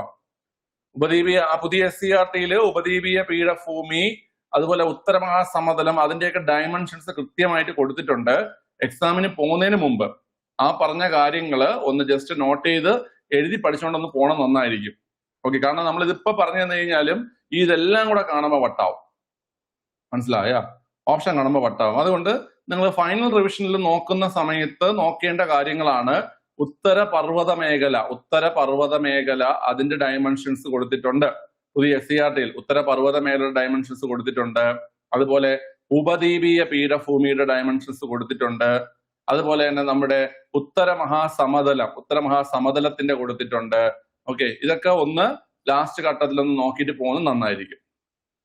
ഓക്കെ, ക്ലിയർ ആണ് കേട്ടോ. ശരി, ചെറിയ നദിയുടെ വൃഷ്ടിപ്രദേശങ്ങൾ ഡാഷ് എന്നറിയപ്പെടുന്നു. എന്താണുള്ളത്? ചെറിയ നദികളുടെ വൃഷ്ടിപ്രദേശങ്ങൾ SCERT എന്നുള്ള ചോദ്യമാണ്. ഇത് ഇപ്പൊ നമ്മൾ പഠിച്ചിട്ടില്ലെങ്കിലും ഒക്കെ അത്യാവശ്യം എഴുതാൻ പറ്റുന്ന ഒരു ക്വസ്റ്റ്യൻ ആണല്ലേ പിള്ളേരെ? പഠിച്ചിട്ടില്ലെങ്കിൽ ഇത് എഴുതാൻ പറ്റുന്ന ക്വസ്റ്റ്യൻ തന്നെയാണ്. പഠിച്ചിട്ടില്ലെങ്കിൽ നമുക്ക് എഴുതാൻ പറ്റുന്ന ക്വസ്റ്റ്യൻ തന്നെയാണ്. ഓക്കെ, നീർത്തടങ്ങൾ എന്ന് പറയൂ അല്ലെ? നീർത്തടങ്ങൾ 9A ആണ് നീർത്തടങ്ങൾ. ഓക്കെ, ജലവിഭാജകം എന്തുവാണ് ഇത്? ജലവിഭാജകം നമ്മള് മെനിയാന്നും കൂടെ നമ്മൾ ക്വസ്റ്റ്യൻ വർക്കൗട്ട് ചെയ്തതാണ്. നമ്മൾ മറ്റേ പശ്ചിമഘട്ടത്തിന്റെ കാര്യമൊക്കെ പറഞ്ഞപ്പം അതിന്റെ ഇടയിൽ നിൽക്കുന്ന വിഭജിച്ച് നിൽക്കുന്ന ഒരു ഭാഗമായിട്ടാണ് ജലവിഭാജകം ഉദ്ദേശിച്ചിരിക്കുന്നത്. മഴവെള്ള കൊയ്ത്ത് പിന്നെ എല്ലാവർക്കും അറിയാം. മഴവെള്ള കൊയ്ത്ത് പിന്നെ അതല്ലെന്ന് എല്ലാവർക്കും അറിയാം. പലർക്കും ഡൗട്ട് വന്നിട്ടുണ്ടെങ്കിൽ ഇതിലും ആയിരിക്കും ഡൗട്ട് വന്നിട്ടുള്ളത്. നീർത്തടങ്ങൾ, നദീതടങ്ങൾ. ഓക്കെ, വൃഷ്ടിപ്രദേശം എന്ന് ഉദ്ദേശിക്കുന്നത് ഒരു നദിയിലേക്ക് വെള്ളം വന്നു ചേരുന്ന പ്രദേശങ്ങളെയാണ് വൃഷ്ടിപ്രദേശം എന്ന് ഉദ്ദേശിക്കുന്നത്. ഒരു നദിയിലേക്ക് വെള്ളം വന്നു ചേരുന്ന പ്രദേശങ്ങളെയാണ് എന്ത് പറയുന്ന കുട്ടികളെ? വൃഷ്ടിപ്രദേശം അല്ലെങ്കിൽ കാച്ച്മെന്റ് ഏരിയ എന്ന് പറയും. Catchment area. ഓക്കെ, അപ്പൊ നീർത്തടങ്ങളാണ് ചെറിയ നദികളുടെ വൃഷ്ടിപ്രദേശങ്ങളെ നീർത്തടങ്ങൾ എന്നാണ് അറിയപ്പെടുന്നത് കേട്ടോ. ഓക്കെ, പിന്നെ നിങ്ങൾക്ക് വൃഷ്ടിപ്രദേശമായിട്ട് ബന്ധപ്പെട്ട് SCERT ബേസ് ചെയ്ത് 2 ചോദ്യം വരാറുണ്ട്. ഹിമാലയൻ നദികളുടെ വൃഷ്ടിപ്രദേശം വലുതാണെന്നും ഉപദ്വീപീയ നദികളുടെ വൃഷ്ടിപ്രദേശം ചെറുതാണെന്നും 2 പോയിന്റ് വരാറുണ്ട്. ശരിയോ തെറ്റോ? ഹിമാലയൻ നദികളുടെ വൃഷ്ടിപ്രദേശം വലുതാണ്, ഉപദ്വീപീയ നദികളുടെ വൃഷ്ടിപ്രദേശം ചെറുതാണ്. ഓക്കെ, ഹിമാലയൻ നദികളുടെ വൃഷ്ടിപ്രദേശം വലുതും ഉപദ്വീപീയ നദികളുടെ വൃഷ്ടിപ്രദേശം ചെറുതുമാണ്. ആ 2 പോയിന്റും കൂടി ഓർത്തിരിക്കുക, വളരെ ഇമ്പോർട്ടന്റ് ആണ്. ഓക്കെ അല്ലേ? ശരി, ഇതും ഈ പറഞ്ഞ പോലെ കൺഫ്യൂഷൻ വന്നു കാണും. എല്ലാ ക്വസ്റ്റ്യനിലും ഒരു കൺഫ്യൂഷൻ കിടപ്പുണ്ട്. അതൊരു പ്രധാന ഘടകമാണ്. ഓക്കെ, അതുകൊണ്ടാണ് ഞാൻ പറഞ്ഞത് പരീക്ഷ നമുക്ക് പെട്ടെന്ന് കാണുമ്പോൾ എളുപ്പമായിട്ട് തോന്നുമെങ്കിലും കൺഫ്യൂഷൻ വരുന്ന ക്വസ്റ്റ്യൻസ് ധാരാളം ഉണ്ട്. നെഗറ്റീവ് വരാൻ സാധ്യത കൂടിയ ക്വസ്റ്റ്യൻ പേപ്പർ ആണ്. ഓക്കെ, അടുത്ത ക്വസ്റ്റ്യൻ. താഴെ നൽകിയിരിക്കുന്നവയിൽ വിവിധ ഇനം വരൾച്ചകളുമായി ബന്ധപ്പെട്ട ശരിയായ പ്രസ്താവനകൾ കണ്ടെത്തുക എന്നാണ്. പുതിയ ഒരു ക്വസ്റ്റ്യൻ ആണ്. അതുകൊണ്ട് തന്നെ ഈ പറയുന്ന ക്വസ്റ്റ്യനും ഇതിലെ പോയിന്റുകളും പഠിച്ചിരിക്കുക. ഓരോ പ്രദേശത്തും ഓരോ കാലത്തും ലഭിക്കേണ്ട മഴയുടെ അളവ് ദീർഘകാലങ്ങളിൽ കുറയുന്ന സാഹചര്യമാണ് കാലാവസ്ഥാപര വളർച്ച. അതായത് ഇപ്പൊ നമ്മുടെ കേരളത്തിന് ശരാശരി ഒരു വർഷം ലഭിക്കുന്ന മഴ എത്രയാണ് കുട്ടികളെ?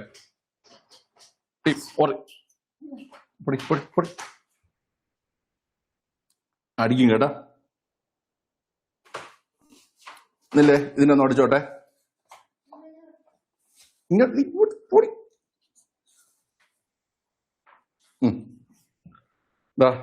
ചോദിച്ചോക്ക്, പരീക്ഷയൊക്കെ എളുപ്പം എഴുതാന്ന് ചോദിച്ചോക്ക്. ചേട്ടന്മാർക്ക് ഇന്ന് പരീക്ഷ ഉണ്ടായിരുന്നു. ഓക്കെ, ചേട്ടന്മാർക്ക് പരീക്ഷയൊക്കെ എളുപ്പം എഴുതാന്ന് ചോദിച്ചാണ്. ചോദിക്കില്ലേ? ആള് വലുതായ പിള്ളേരെ? ശരി വെക്കോ. കണ്ണുണ്ട്, മുടി വളർന്ന് അങ്ങനെ ഇരിക്കുന്നുണ്ട്, കണ്ണ് കാണാൻ പറ്റാത്തതാണ്. ബ്രോ അല്ലടാ, അത് ഗേളാണ്ട. പിള്ളേരെ, അപ്പൊ ഓരോ പ്രദേശത്തും ഓരോ കാലത്തും ലഭിക്കേണ്ട മഴയുടെ അളവ് ദീർഘകാലം കുറയുന്ന സാഹചര്യമാണ് കാലാവസ്ഥപരമായിട്ടുള്ള വളർച്ച. ഉണ്ടക്കണ്ണാണ്. വിളകൾക്ക് വളരാൻ ആവശ്യമായ മണ്ണിന്റെ ഈർപ്പത്തിലെ കുറവിനെയാണ് കാർഷിക വളർച്ച എന്നറിയപ്പെടുന്നത്. കണ്ട, അതായത് വിളകൾ വളരണമെങ്കിൽ മണ്ണിൽ ഈർപ്പം വേണം. ആ ഈർപ്പത്തിന്റെ കുറവുണ്ടായി കഴിഞ്ഞാൽ അതിനെ പറയുന്ന പേര് കാർഷിക വളർച്ച എന്നാണ്. ആവശ്യമായ മഴ ലഭിച്ചില്ലെങ്കിൽ കാലാവസ്ഥാപര വളർച്ച. ഞാൻ പറഞ്ഞു കേരളത്തിന് 300 സെന്റിമീറ്റർ മഴയാണ് ലഭിക്കുന്നത്. ആ 300 സെന്റിമീറ്റർ വെച്ചിട്ടാണ് നമ്മുടെ കൃഷി രീതിയിലും മറ്റും നമ്മൾ കണക്കാക്കുന്നത്. ഓക്കെ അല്ലേ? ആ 300 സെന്റിമീറ്റർ കുറവ് മഴ ലഭിക്കുമ്പോൾ നമ്മൾ അതിനെ പറയും കാലാവസ്ഥാപര വളർച്ച. വിളകൾ വളരാൻ ആവശ്യമായ മണ്ണിന്റെ ഈർപ്പത്തിന്റെ കുറവിനെ കാർഷിക വളർച്ച എന്നറിയപ്പെടും. വിവിധ സംഭരണികളിലും ജലലഭ്യതകൾ, തടാകങ്ങൾ, അണക്കെട്ടുകൾ തുടങ്ങിയവയിലും ഭക്ഷണത്തിൽ പുനഃസ്ഥാപിക്കാൻ കഴിയുന്നതിലും താഴേക്ക് ജലലഭ്യത കുറയുന്നതിനെ ജലപീഠ ശോഷണ വളർച്ച. അതായത് നമുക്ക് എവിടേക്കാണോ ജലം സംഭരിക്കാൻ പറ്റുന്നത്, ആ സംഭരിച്ചത് കുറയുമ്പോൾ മഴയത്ത്, വർഷം എന്ന് ഉദ്ദേശിക്കുന്നത് മഴയത്ത് പുനഃസ്ഥാപിക്കാൻ കഴിയും. എന്നാൽ ആ പുനഃസ്ഥാപിക്കാൻ കഴിയുന്നതിലും താഴേക്ക് ജലലഭ്യത കുറഞ്ഞാൽ വിവിധ ജലസംഭരണികൾ, അതിൽ തടാകങ്ങൾ വരുന്നുണ്ട്, അണക്കെട്ടുകൾ വരുന്നുണ്ട്, അവിടെയെല്ലാം പുനഃസ്ഥാപിക്കാൻ കഴിയുന്നതിലേക്കും താഴേക്ക് ജലലഭ്യത കുറയുകയാണെങ്കിൽ അതിനെയാണ് ജലപീഠ ശോഷണ വളർച്ച എന്ന് പറയുന്നത്. ജലപീഠ ശോഷണ വളർച്ച. ഓക്കെ അല്ലേ?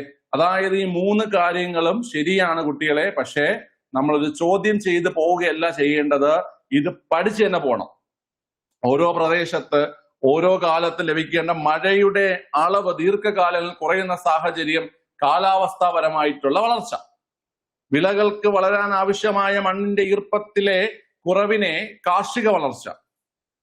വിവിധ ജലം സംഭരിക്കുന്ന സ്ഥലങ്ങൾ, തടാകങ്ങൾ, അണക്കെട്ടുകൾ തുടങ്ങിയവയിൽ മഴ പെയ്യുമ്പോൾ നമുക്കിപ്പോ അറിയാം, നിങ്ങളിപ്പോ മൂന്നാറിലൊക്കെ കണ്ടു കാണുമ്പോൾ, മൂന്നാറിലൊക്കെ നിങ്ങൾ ഡാമുകളും മറ്റുമൊക്കെ നിങ്ങൾ കണ്ടു കാണും അല്ലെ? മൂന്നാറിലെ ഡാമുകളും മറ്റൊക്കെ, മാട്ടുപ്പെട്ടി ഡാമിന്റെ അവസ്ഥ ഇതാണ്, കുണ്ടള ഡാമിന്റെ അവസ്ഥ ഇതാണെന്നൊക്കെ പറഞ്ഞിട്ട് നിങ്ങൾ റീലുകൾ കണ്ടില്ലേ? അവിടെ വെള്ളമില്ലാത്ത, മനസ്സിലായില്ലേ? അവിടെ വെള്ളമില്ലാത്തൊരു അവസ്ഥ ഓപ്ഷൻ 4 കാണുന്ന. ഓപ്ഷൻ 4 ഇല്ലടാ. ഓക്കെ, അവിടെ പ്രിന്റിംഗ് മിസ്റ്റേക്ക് ആണ് അവര്.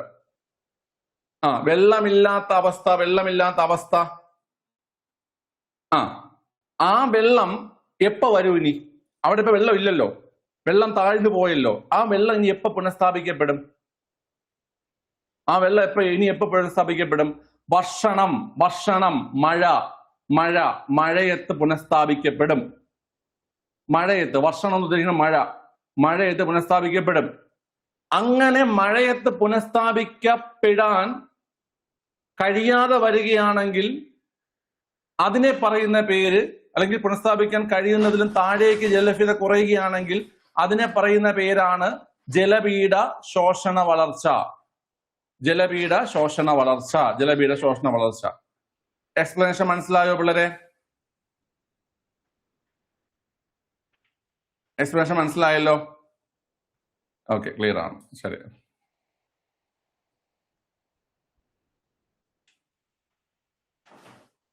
ഇതൊക്കെ ജലപീഠം എല്ലാവർക്കും അറിയത്തില്ലടാ. ജലപീഠം എന്തുവാ? ജലപീഠം വാട്ടർ ടേബിൾ എന്ന് പറയും. ജലപീഠം എന്ന് പറഞ്ഞു കഴിഞ്ഞാല് നമ്മുടെ ഭൂഗർഭ ജലം ഉണ്ടല്ലേ, ഭൂഗർഭ ജലമുണ്ട്. ആ ഭൂഗർഭ ജലത്തിന്റെ മുകൾ പരപ്പിനെ പറയുന്ന പേരാണ് ജലപീഠം. ഇപ്പൊ നമ്മളെ വീട്ടിൽ കിണറുണ്ട്. നമ്മളിപ്പോ കിണറിലേക്ക് എത്തി നോക്കുമ്പോ ഇങ്ങനെ വെള്ളം നിൽക്കുന്ന കാണാം. നമ്മൾ ആ കാണുന്ന മുകൾ ഭാഗത്തെയാണ് ജലപീഠം എന്ന് പറയുന്നത്. ജലപീഠം മനസ്സിലായോ? നമ്മളിങ്ങനെ കുഴിച്ചു പോകുമ്പോൾ എവിടെയാണോ ജലപീഠമുള്ളത് അവിടെ എത്തുമ്പോൾ നമുക്ക് വെള്ളം ലഭിക്കും.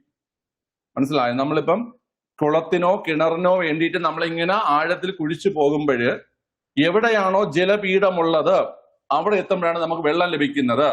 അപ്പൊ ഭൂഗർഭ ജലത്തിന്റെ മുകൾ പരപ്പിനെയാണ് ജലപീഠം, ഗ്രൗണ്ട് വാട്ടറിന്റെ സർഫസിനെയാണ് നമ്മൾ പറയുന്നത് എന്താണ് കുട്ടികളെ? ജലപീഠം അല്ലെങ്കിൽ വാട്ടർ ടേബിൾ എന്ന് പറയുന്നത്. ഓക്കെ അല്ലേ? അതോർത്തിരിക്കണം കേട്ടോ. ചിലപ്പം ഓപ്ഷൻ ഡി ആണ് ആൻസർ. ക്വസ്റ്റ്യൻ ക്യാൻസൽ ആവാൻ ചാൻസ് ഉണ്ടെന്ന് കേട്ട് കഴിഞ്ഞാല് പറയാൻ പറ്റൂല കേട്ടോ. ഇപ്പൊ അങ്ങനെ ഇതുപോലെയൊക്കെ എഴുതാൻ പറ്റുന്ന ക്വസ്റ്റ്യൻസ് ഒക്കെ ആണെങ്കിൽ പിന്നെ പാടുള്ള ക്വസ്റ്റ്യൻ ആയതുകൊണ്ട് ഇത്തിരി വായിക്കുമ്പോഴൊക്കെ ചിലർക്കും പലർക്കും പാടായിട്ട് തോന്നും വാക്കുകളൊക്കെ. ചലഞ്ച് ചെയ്താൽ തെറ്റിയിട്ടുണ്ടെങ്കിൽ ചലഞ്ച് ചെയ്താൽ ചിലപ്പോൾ മനസ്സിലാവും ഇങ്ങനെ ഒരു ക്വസ്റ്റ്യൻ മിസ്റ്റേക്ക് ഉണ്ടെന്ന് പറഞ്ഞിട്ട്. ശരി, അടുത്ത ക്വസ്റ്റ്യൻ.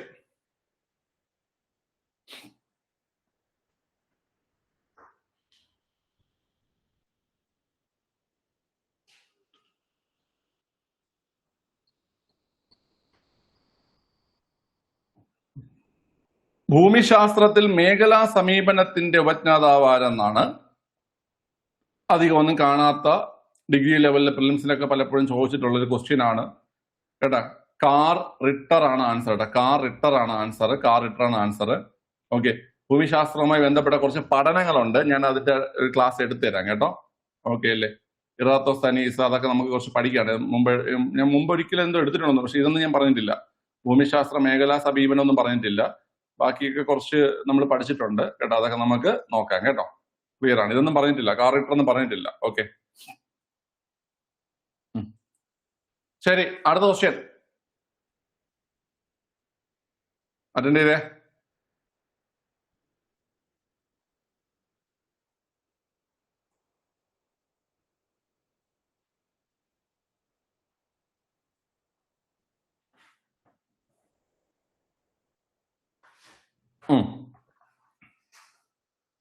ഉയരം കൂടുന്നതിനനുസരിച്ച് അന്തരീക്ഷ ഊഷ്മാവ് കൂടി വരുന്ന അവസ്ഥയെ ഡാഷ് എന്നറിയപ്പെടുന്നു.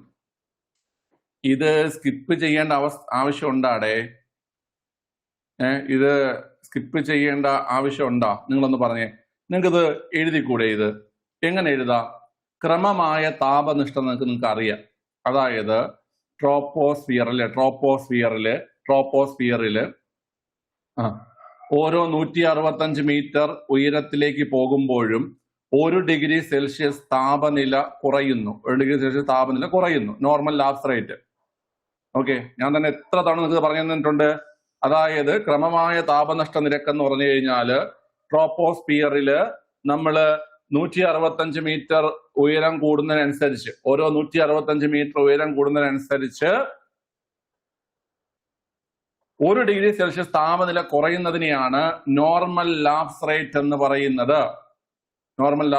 പറയുന്നത്. ഓക്കെ അല്ലേ?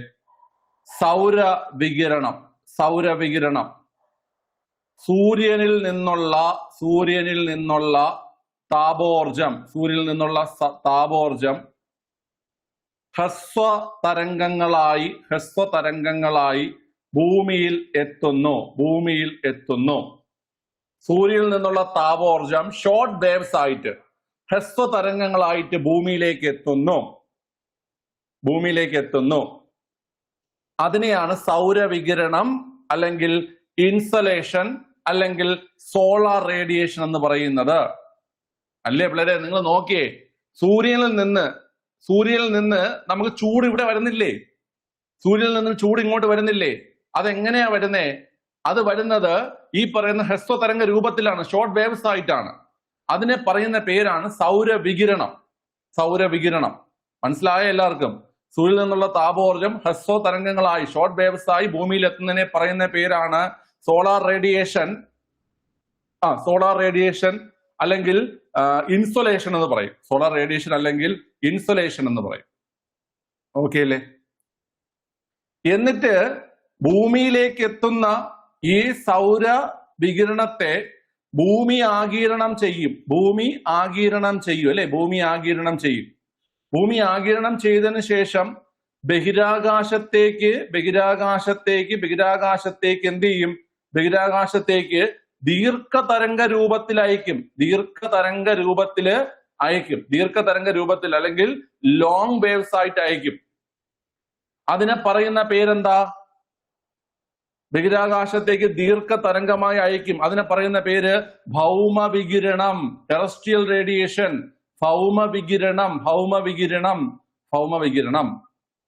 ഓക്കെ അല്ലേ കുട്ടികളെ? ഓക്കെ അല്ലേ?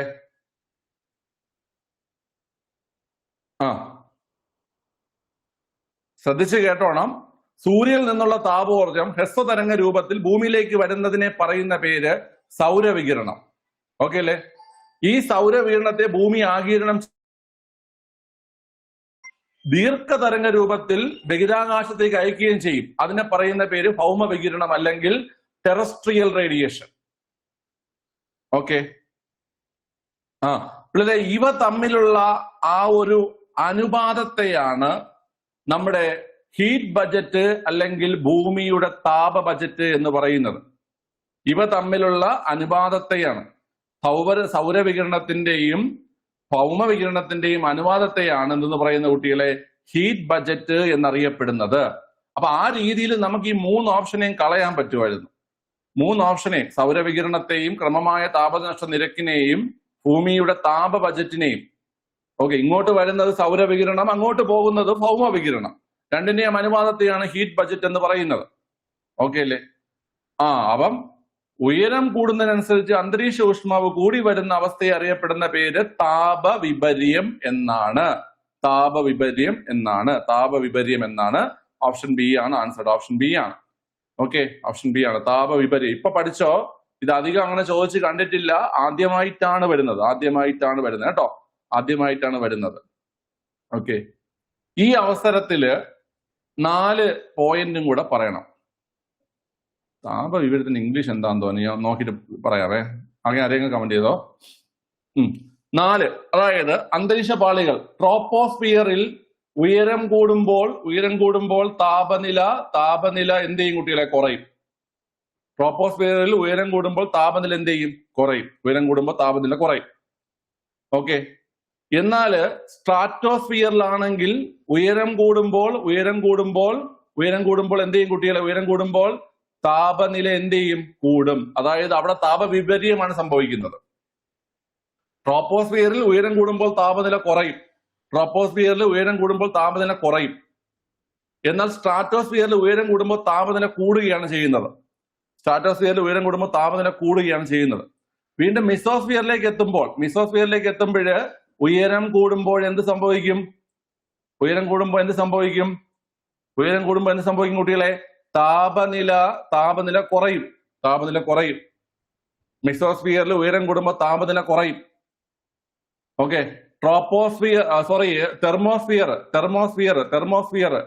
തെർമോസ്ഫിയറിൽ ഉയരം കൂടുമ്പോൾ എന്ത് സംഭവിക്കും?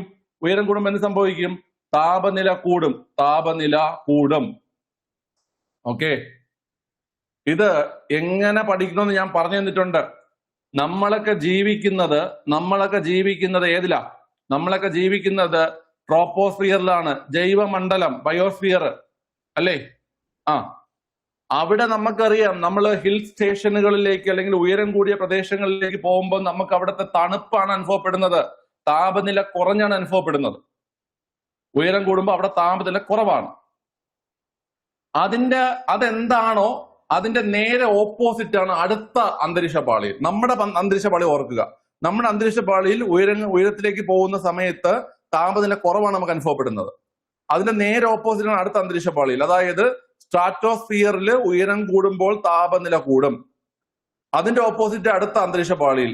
മിസോസ്ഫിയറിൽ ഉയരം കൂടുമ്പോൾ താപനില കുറയും. അതിന്റെ ഓപ്പോസിറ്റ് അടുത്ത അന്തരീക്ഷ പാളിയിൽ. തെർമോസ്ഫിയറിൽ ഉയരം കൂടുമ്പോൾ താപനില കൂടും. അത്രയേ ഉള്ളൂ. ഇങ്ങനെ പഠിച്ചിരിക്കുക. ഈ സാധനം ആവശ്യമാണ് കേട്ടോ. വളരെ ആവശ്യമാണ്. ഓക്കെ അല്ലേ? ശരി, അടുത്ത ശരിന്റെ ഇടാ.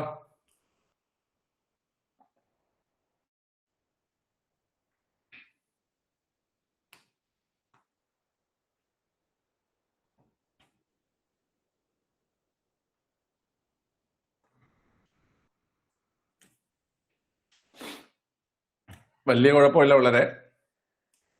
കാരണം എന്ന് വെച്ച് കഴിഞ്ഞാല് നമ്മള് ഈ പറയുന്ന ഇതില് ഈ ദശവർഷ പദ്ധതി അതൊഴിച്ച് ബാക്കിയെല്ലാം നിങ്ങൾ കേട്ടിട്ടുണ്ട്. ദശവർഷ പദ്ധതി ഒഴിച്ച് ബാക്കിയെല്ലാം നിങ്ങൾ എന്ത് ചെയ്തിട്ടുണ്ട് കുട്ടികളെ? കേട്ടിട്ടുണ്ട്. ഗാന്ധിയൻ പ്ലാൻ നിങ്ങൾക്ക് അറിയാം. ഗാന്ധിയൻ പ്ലാൻ എസ്.എൻ. അഗർവാള്. ഗാന്ധിയൻ പ്ലാൻ എസ്.എൻ. അഗർവാൾ അല്ലേ? എസ്.എൻ. അഗർവാൾ നമ്മുടെ എക്കണോമിക്സ് റിവിഷനിൽ കൃത്യമായി പഠിച്ചിട്ടുണ്ട്. ഗാന്ധിയൻ പ്ലാൻ ശ്രീമൻ നാരായൺ അഗർവാള് അല്ലെങ്കിൽ എസ്.എൻ. അഗർവാള്. ഓക്കെ. ഗാന്ധിയൻ സമ്പദ് വ്യവസ്ഥ ചോദിച്ചാലോ? ഗാന്ധിയൻ സമ്പദ് വ്യവസ്ഥ ചോദിച്ചാലോ കുട്ടികളെ? ഗാന്ധിയൻ സമ്പദ് വ്യവസ്ഥ ചോദിച്ചാലോ?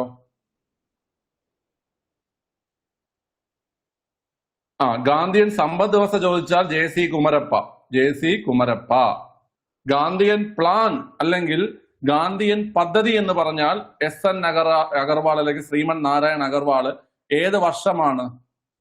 ഗാന്ധിയൻ പദ്ധതി SN അഗർവാൾ ശ്രീമൻ നാരായൺ അഗർവാൾ ഏത് വർഷം? കറക്റ്റ് ആണ്, 1944 അല്ലേ? 1944. ഓക്കെ, അപ്പൊ 2A വരും. 2A ഉള്ള 2 ഓപ്ഷൻ ഉണ്ട്, എയും സിയും വരുന്നുണ്ട്. ഓക്കെ, ശരി. ഗാന്ധിയൻ സമ്പദ് വ്യവസ്ഥയുടെ പിതാവാരെന്നിട്ട് JC കുമരപ്പയാണ്. ഗാന്ധിയൻ സമ്പദ് വ്യവസ്ഥയുടെ പിതാവാരെന്നിട്ട് JC കുമരപ്പയാണ്. അടുത്ത ദേശീയ ആസൂത്രണ committee, national planning council, Jawaharlal Nehru. National planning council Jawaharlal Nehru. National planning council Jawaharlal Nehru. Okay, ഏത് വർഷമാണ് നാഷണൽ പ്ലാനിംഗ് കൗൺസിൽ? ഏത് വർഷമാണ് കുട്ടികളെ? നാഷണൽ പ്ലാനിംഗ് കൗൺസിൽ ഏത് വർഷമാണ്? 65 ആണോ national planning council? 65 Jawaharlal Nehru മരിച്ചില്ലേ 64? വളരെ നാഷണൽ പ്ലാനിംഗ് കൗൺസിൽ ദേശീയ ആസൂത്രണ സമിതി 1938. ദേശീയ ആസൂത്രണ സമിതി 1938. ദേശീയ ആസൂത്രണ സമിതിക്ക് നേതൃത്വം കൊടുത്തത് ആരാണ്? ദേശീയ ആസൂത്രണ സമിതി രൂപീകരിക്കാൻ നേതൃത്വം കൊടുത്തത് ആരാണ്? പറഞ്ഞേ. ദേശീയ ആസൂത്രണ സമിതി രൂപീകരിക്കാൻ നേതൃത്വം കൊടുത്തത് ആരാണ്? അത് സുഭാഷ് ചന്ദ്രബോസ് ആണ്. ദേശീയ ആസൂത്രണ സമിതി രൂപീകരിക്കാൻ നേതൃത്വം കൊടുത്തത് സുഭാഷ് ചന്ദ്രബോസ് ആണ്. ദേശീയ ആസൂത്രണ സമിതി രൂപീകരിക്കാൻ നേതൃത്വം കൊടുത്തത് സുഭാഷ് ചന്ദ്രബോസ്. ഓക്കെ അല്ലേ? ദേശീയ ആസൂത്രണ സമിതിയുടെ ആദ്യ ചെയർമാൻ, ദേശീയ ആസൂത്രണ സമിതിയുടെ ചെയർമാൻ ആരായിരുന്നു? ചെയർമാൻ പറ. ദേശീയ ആസൂത്രണ സമിതിയുടെ ചെയർമാൻ ജവഹർലാൽ നെഹ്റു. ജവഹർലാൽ നെഹ്റു ആണ് ചെയർമാൻ. ജവഹർലാൽ നെഹ്റു. ദേശീയ ആസൂത്രണ സമിതിയുടെ ചെയർമാൻ ആരാ കുട്ടികളെ? ജവഹർലാൽ നെഹ്റു. ജവഹർലാൽ നെഹ്റു ആണ് ചെയർമാൻ. ജവഹർലാൽ നെഹ്റു ചെയർമാൻ. രൂപീകരിക്കാൻ നേതൃത്വം കൊടുത്ത സുഭാഷ് ചന്ദ്രബോസ്. വർഷം 1938. ഓക്കെ, ശരി.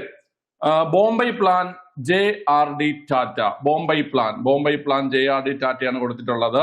ഓക്കെ, ബോംബെ പ്ലാൻ ഏത് വർഷം? ബോംബെ പ്ലാൻ ഏത് വർഷം കുട്ടികളെ? ബോംബെ പ്ലാൻ ഏത് വർഷമാണ്? ബോംബെ പ്ലാൻ 1944. ബോംബെ പ്ലാൻ 1944. ബോംബെയിലെ എത്ര വ്യവസായികൾ? ബോംബെയിലെ എത്ര വ്യവസായികൾ? ബോംബെയിലെ 8 വ്യവസായികൾ ചേർന്നിട്ട്, ബോംബെയിലെ 8 വ്യവസായികൾ ചേർന്നിട്ട് രൂപം നൽകിയ സാമ്പത്തിക പദ്ധതിയുടെ പേരാണ് ബോംബെ പ്ലാൻ. ബോംബെയിലെ 8 വ്യവസായികൾ ചേർന്ന് രൂപം നൽകിയ സാമ്പത്തിക പദ്ധതിയുടെ പേരാണ് ബോംബെ പ്ലാൻ. ആ 8 വ്യവസായികളാണ് ഒന്ന് JRD ടാറ്റ.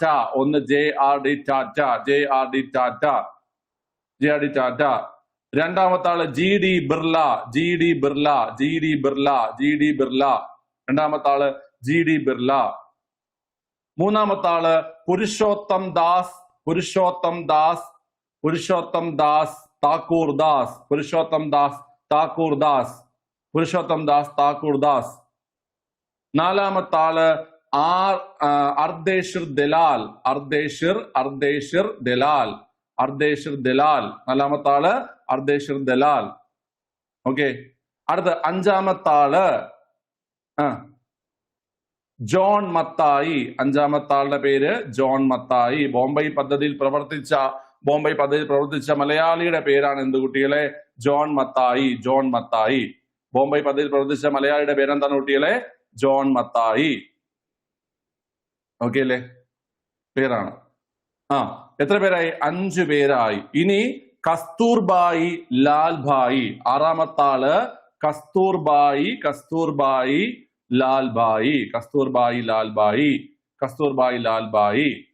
ഓക്കെ, ഇനി 2 പേരും കൂടെ ലാലാ ശ്രീറാം.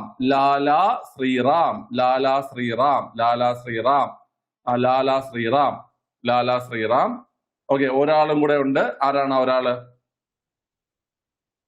അർദേശിർ ഷെറോഫ്. എന്താ കുട്ടികളെ? അർദേശിർ ഷെറോഫ്. ജാക്കി ഷെറോഫിനെ പോലെ ഓർത്തിരുന്നാൽ മതി. അർദേശിർ ഷെറോഫ്. ഈ 8 പേരാണ് ബോംബെ പ്ലാനിന് നേതൃത്വം നൽകിയ വ്യക്തികൾ. 8 പേര്. ബോംബെയിലെ 8 വ്യവസായികൾ ചേർന്ന് 1944 1944 ബോംബെയിലെ 8 വ്യവസായികൾ ചേർന്ന് 1944 ഇന്ത്യക്ക് വേണ്ടി രൂപം നൽകിയ ഒരു സാമ്പത്തിക പദ്ധതിയാണ് ബോംബെ പ്ലാൻ എന്നറിയപ്പെടുന്നത്. JRD Tata, GD Birla, Purushottam Das, Thakur Das, Ardeshir Dalal. പക്ഷെ നിങ്ങൾ ഒരു ചോദ്യം ഇങ്ങനെ, ബോംബെ പദ്ധതിയുടെ നേതൃത്വം ആരായിരുന്നു? ഇത്ര 8 പേരുണ്ടായിരുന്നല്ലോ, അതിൽ ആരാണ് ഒരു നേതൃപരമായ സ്ഥാനം വഹിച്ചിരുന്നത് എന്ന് ചോദിച്ചാൽ നിങ്ങൾ ആരെ പറയും കുട്ടികളെ? ബോംബെ പദ്ധതിക്ക് നേതൃപരമായ സ്ഥാനം വഹിച്ചിരുന്ന വ്യക്തി ആരാണ്? അത് അർദേശിർ ദലാലാണ് കേട്ടോ. അർദേശിർ ദലാലാണ് നേതൃപരമായിട്ടുള്ള സ്ഥാനം വഹിച്ചിരുന്നത്.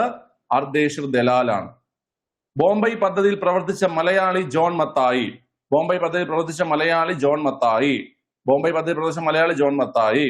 ഓക്കെ. കസ്തൂർബായി, ലാൽബായി, ലാലാ ശ്രീറാം, അർദേശിർ ഷെറോഫ്. ഓക്കെ അല്ലേ? ഈ 8 പേരുകള് കാണാതെ പഠിക്കണമെന്നല്ല, പക്ഷെ 8 പേരുകൾ കണ്ടു കഴിഞ്ഞാൽ ഇതിൽ ആരൊക്കെയാണ് ഉണ്ടായിരുന്നതെന്നും ആരൊക്കെയാണ് ഇല്ലാതിരുന്ന ആൾക്കാരെന്നും കണ്ടുപിടിക്കാനുള്ള ഐഡിയ ഉണ്ടാവണം. ഓക്കെ അല്ലേ? അപ്പൊ നമുക്കിവിടെ നോക്കുകയാണെങ്കിൽ 2A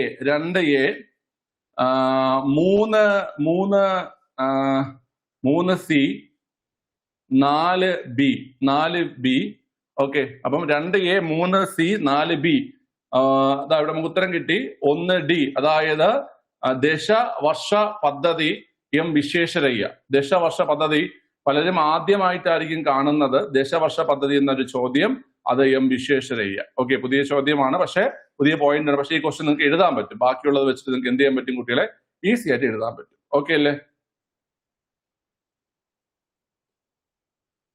നീ വേണ്ട. ഓക്കെ, ക്ലിയർ അല്ലേ കുട്ടികളെ? ശരി, തെറ്റാവണം. അടുത്ത ക്വസ്റ്റ്യൻ നോക്കിയോ. കണ്ടപൈസ ലോകത്തിലെ ഏറ്റവും വലിയ ഇരുമ്പ് ഖനിയായ ഖാജറാസ് സ്ഥിതി ചെയ്യുന്ന രാജ്യം ഏതെന്നാണ്? ഹാജറാസ്. ഞങ്ങളിവിടെ ഒരു ടെക്സ്റ്റൈൽസ് ഉണ്ടായിരുന്നു, ഹാജറാസ് ടെക്സ്റ്റൈൽസ്. ഓക്കെ, ഖാജറാസ് എവിടെ? ഏറ്റവും വലിയ ഇരുമ്പ് ഖനി ഖാജറാസ് ബ്രസീൽ അല്ലേ? ബ്രസീലിലാണ് ഖാജറാസ്. അല്ല, ബ്രസീലാണ് ഖാജറാസ്. ഓക്കെ. അടുത്ത ക്വസ്റ്റ്യൻ. താഴെ നൽകിയിരിക്കുന്ന സൂചനകളുടെ അടിസ്ഥാനത്തിൽ സ്ഥാപനത്തിന്റെ പേര് കണ്ടെത്തുക എന്നാണ്. ഈസി ക്വസ്റ്റ്യൻ ആണ് കേട്ടാ. നമ്മൾ എപ്പോഴും ഡിസ്കസ് ചെയ്യുന്ന ക്വസ്റ്റ്യനിൽ ഒന്നാണ്. 82 നിലവിൽ വന്നു അല്ലേ? 82 ജൂലൈ മാസം 12-ാം തീയതി നിലവിൽ വന്നു. ഓക്കെ. കാർഷിക മേഖലാ വികസനം, ഗ്രാമീണ മേഖലാ വികസനം, ഗ്രാമീണ വായ്പയുടെ ഉന്നത സ്ഥാപനം. ഓക്കെ, അതൊക്കെ ഏതാ? നബാർഡാണ് അല്ലേ? നബാർഡിന്റെ രൂപീകരണത്തിന് കാരണമായിട്ടുള്ള കമ്മിറ്റി കൂടെ ഓർത്തിരിക്കുക, ശിവരാമൻ കമ്മിറ്റി. നബാർഡിന്റെ ആസ്ഥാനം മുംബൈ അല്ലേ? നബാർഡിന്റെ ആസ്ഥാനം മുംബൈ. ഓക്കെ, ശിവരാമൻ കമ്മിറ്റിയാണ് നബാർഡിന്റെ രൂപീകരണത്തിന് കാരണമായ കമ്മിറ്റി. നബാർഡിന്റെ ആസ്ഥാനം മുംബൈ. ഓക്കെ. അടുത്ത ഹരിത വിപ്ലവവുമായി ബന്ധപ്പെട്ട ക്വസ്റ്റ്യൻ ഒന്ന് അറ്റൻഡ് ചെയ്ത്. നമുക്ക് വേണ്ടത് യോജിക്കാത്ത പ്രസ്താവനയാണ് വേണ്ടത്. യോജിക്കാത്ത പ്രസ്താവന. ഇതൊക്കെ നിങ്ങൾ എഴുതി കാണും. ഈസി ആയ ക്വസ്റ്റ്യൻ ആണ്. ഈ നബാർഡ്, ഹരിത വിപ്ലവം ഒക്കെ. ഹരിത വിപ്ലവം ധനികരായ കർഷകർക്കാണ് കൂടുതൽ ഗുണം ചെയ്യുന്നത്. നമ്മൾ ഇന്നലെ കൂടെ പറഞ്ഞേ ഉള്ളൂ. അത്യുൽപാദന ശേഷിയുള്ള വിളകൾക്ക് കീടങ്ങളുടെ ആക്രമണ സാധ്യത കൂടുതലാണ്. ശരിയാണ്. ഗവൺമെന്റിന് പൊതുവിതരണ സമ്പ്രദായത്തിലൂടെ കുറഞ്ഞ വിലയ്ക്ക് പാവങ്ങൾക്ക് ഭക്ഷ്യധാന്യം വിതരണം ചെയ്യാൻ സാധിച്ചു. നമ്മൾ ഭക്ഷ്യധാന്യങ്ങളുടെ വില കുറഞ്ഞതായിട്ടും പാവങ്ങളിലേക്കും ഭക്ഷ്യധാന്യം വിതരണം ചെയ്യാൻ ഗവൺമെന്റിന് സാധിച്ചു എന്നൊക്കെ നമ്മൾ പഠിച്ചിട്ടുണ്ട്. ഇതെല്ലാം ശരിയായിട്ടുള്ളതാണ്. അപ്പൊ യോജിക്കാത്ത പ്രസ്താവന ഒന്നും തന്നെ ഇല്ല. അതുകൊണ്ട് ആൻസർ വരുന്നത് ഇവയൊന്നുമല്ല. ഓപ്ഷൻ ഡി, ഇവയൊന്നുമല്ല എന്ന ആൻസർ വരും കേട്ടോ. ഓപ്ഷൻ ഡി ആൻസർ വരും, ഇവയൊന്നുമല്ല. ഓക്കെ, അടുത്ത ക്വസ്റ്റ്യൻ നോക്കിയേ.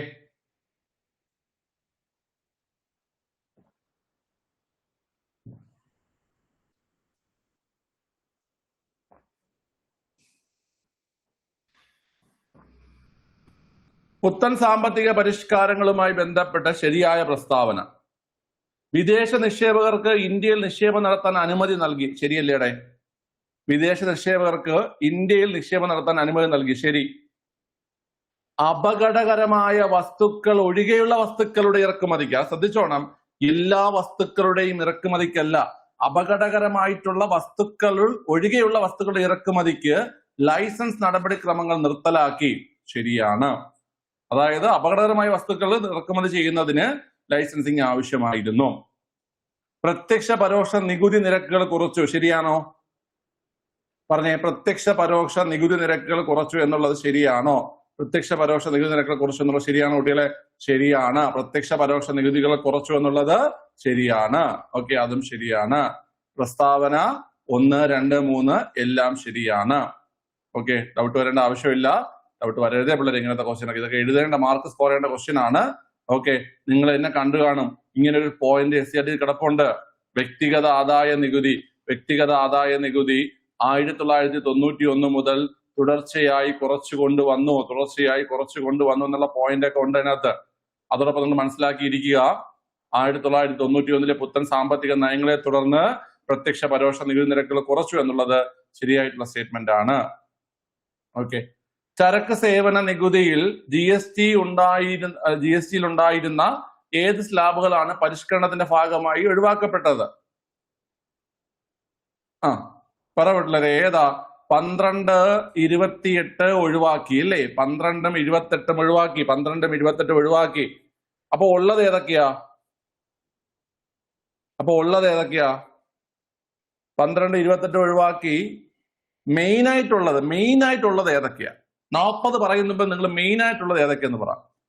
5% ഉണ്ട്, 5% ഉണ്ട്, 18% ഉണ്ട്, 5% ഉണ്ട്, 18% ഉണ്ട്. ഓക്കെ അല്ലേ? ഇതാണ് മെയിൻ ആയിട്ടുള്ളത്. പിന്നെ 0%, 40% ഉണ്ട്. ഈ 40% എന്താണ് കുട്ടികളെ? ആഡംബര നികുതിയാണ് 40%. കേട്ടോ, ആഡംബര നികുതിയാണ് 40%. ആഡംബര നികുതിയാണ് 40%. ഓക്കെ, അപ്പം 5, 18 ഇപ്പൊ ഉള്ളത് 5, 18. ഓക്കെ, പിന്നെ 0, 40. 40% ആഡംബര നികുതി. 40% ആഡംബര നികുതി. ഒഴിവാക്കിയത് 12ഉം 28ഉം ആണ് ഒഴിവാക്കിയത്. ഇതൊക്കെ നിങ്ങൾ ഓൾറെഡി പഠിച്ചിട്ടുള്ളതാണ്. ഒഴിവാക്കിയിട്ടുള്ള നികുതി നിരക്കുകൾ 12ഉം 28ഉം ആണെന്നുള്ള കാര്യം. ഓക്കെ അല്ലേ? സ്വർണത്തിന്റെ GST നിരക്ക് എത്രയാ? സ്വർണത്തിന്റെ GST എത്രയാ? സ്വർണത്തിന്റെ GST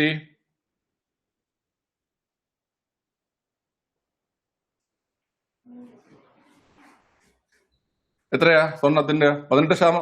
18% GST കൊടുത്ത് നമ്മൾ ചത്തുപോയില്ലേ? ഇപ്പൊ സ്വർണത്തിന് അത്രയും വരുമോ? 3% കേട്ടോ സ്വർണത്തിന്റെ GST. 3%. ഇപ്പൊ പൈസ കൂടിയതിനു ശേഷം നിങ്ങൾ എന്ത് ചെയ്യാറില്ല? ഇപ്പൊ ഗോൾഡൊന്നും വാങ്ങാൻ പോവാറില്ലല്ലേ? അതുകൊണ്ടാണ് 18 പറഞ്ഞത്. നിങ്ങൾ പൈസ കൂടിയതിനു ശേഷം ആരും ഗോൾഡൊന്നും വാങ്ങുന്നില്ല. അതുപോലെ മോദിയും പറഞ്ഞു ഗോൾഡൊന്നും വാങ്ങിച്ച്, ഇവിടെ മോദിജിയും പറഞ്ഞിരിക്കുകയാണ് ഗോൾഡൊന്നും വാങ്ങരുതെന്ന്. ഓക്കെ,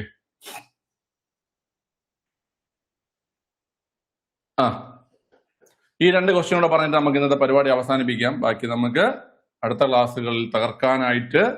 കേട്ടാ, നാളെ സയൻസിലൊക്കെ നല്ല അടിപൊളി ക്വസ്റ്റ്യൻസ് ഉണ്ട്. സയൻസിലൊക്കെ നമുക്ക് നല്ല പോലെ പുതിയ കുറെ കാര്യങ്ങൾ പഠിക്കാനായിട്ടുള്ള നല്ല അടിപൊളി ക്വസ്റ്റ്യൻസ് ഉണ്ട്. അതുകൊണ്ട് റിവിഷൻ ബാക്കി കൃത്യമായിട്ട് അറ്റൻഡ് ചെയ്യുക. താഴെ പറയുന്നവയിൽ ഭരണഘടനാ അസംബ്ലിയിൽ, കോൺസ്റ്റിറ്റ്യൂന്റ് അസംബ്ലിയിൽ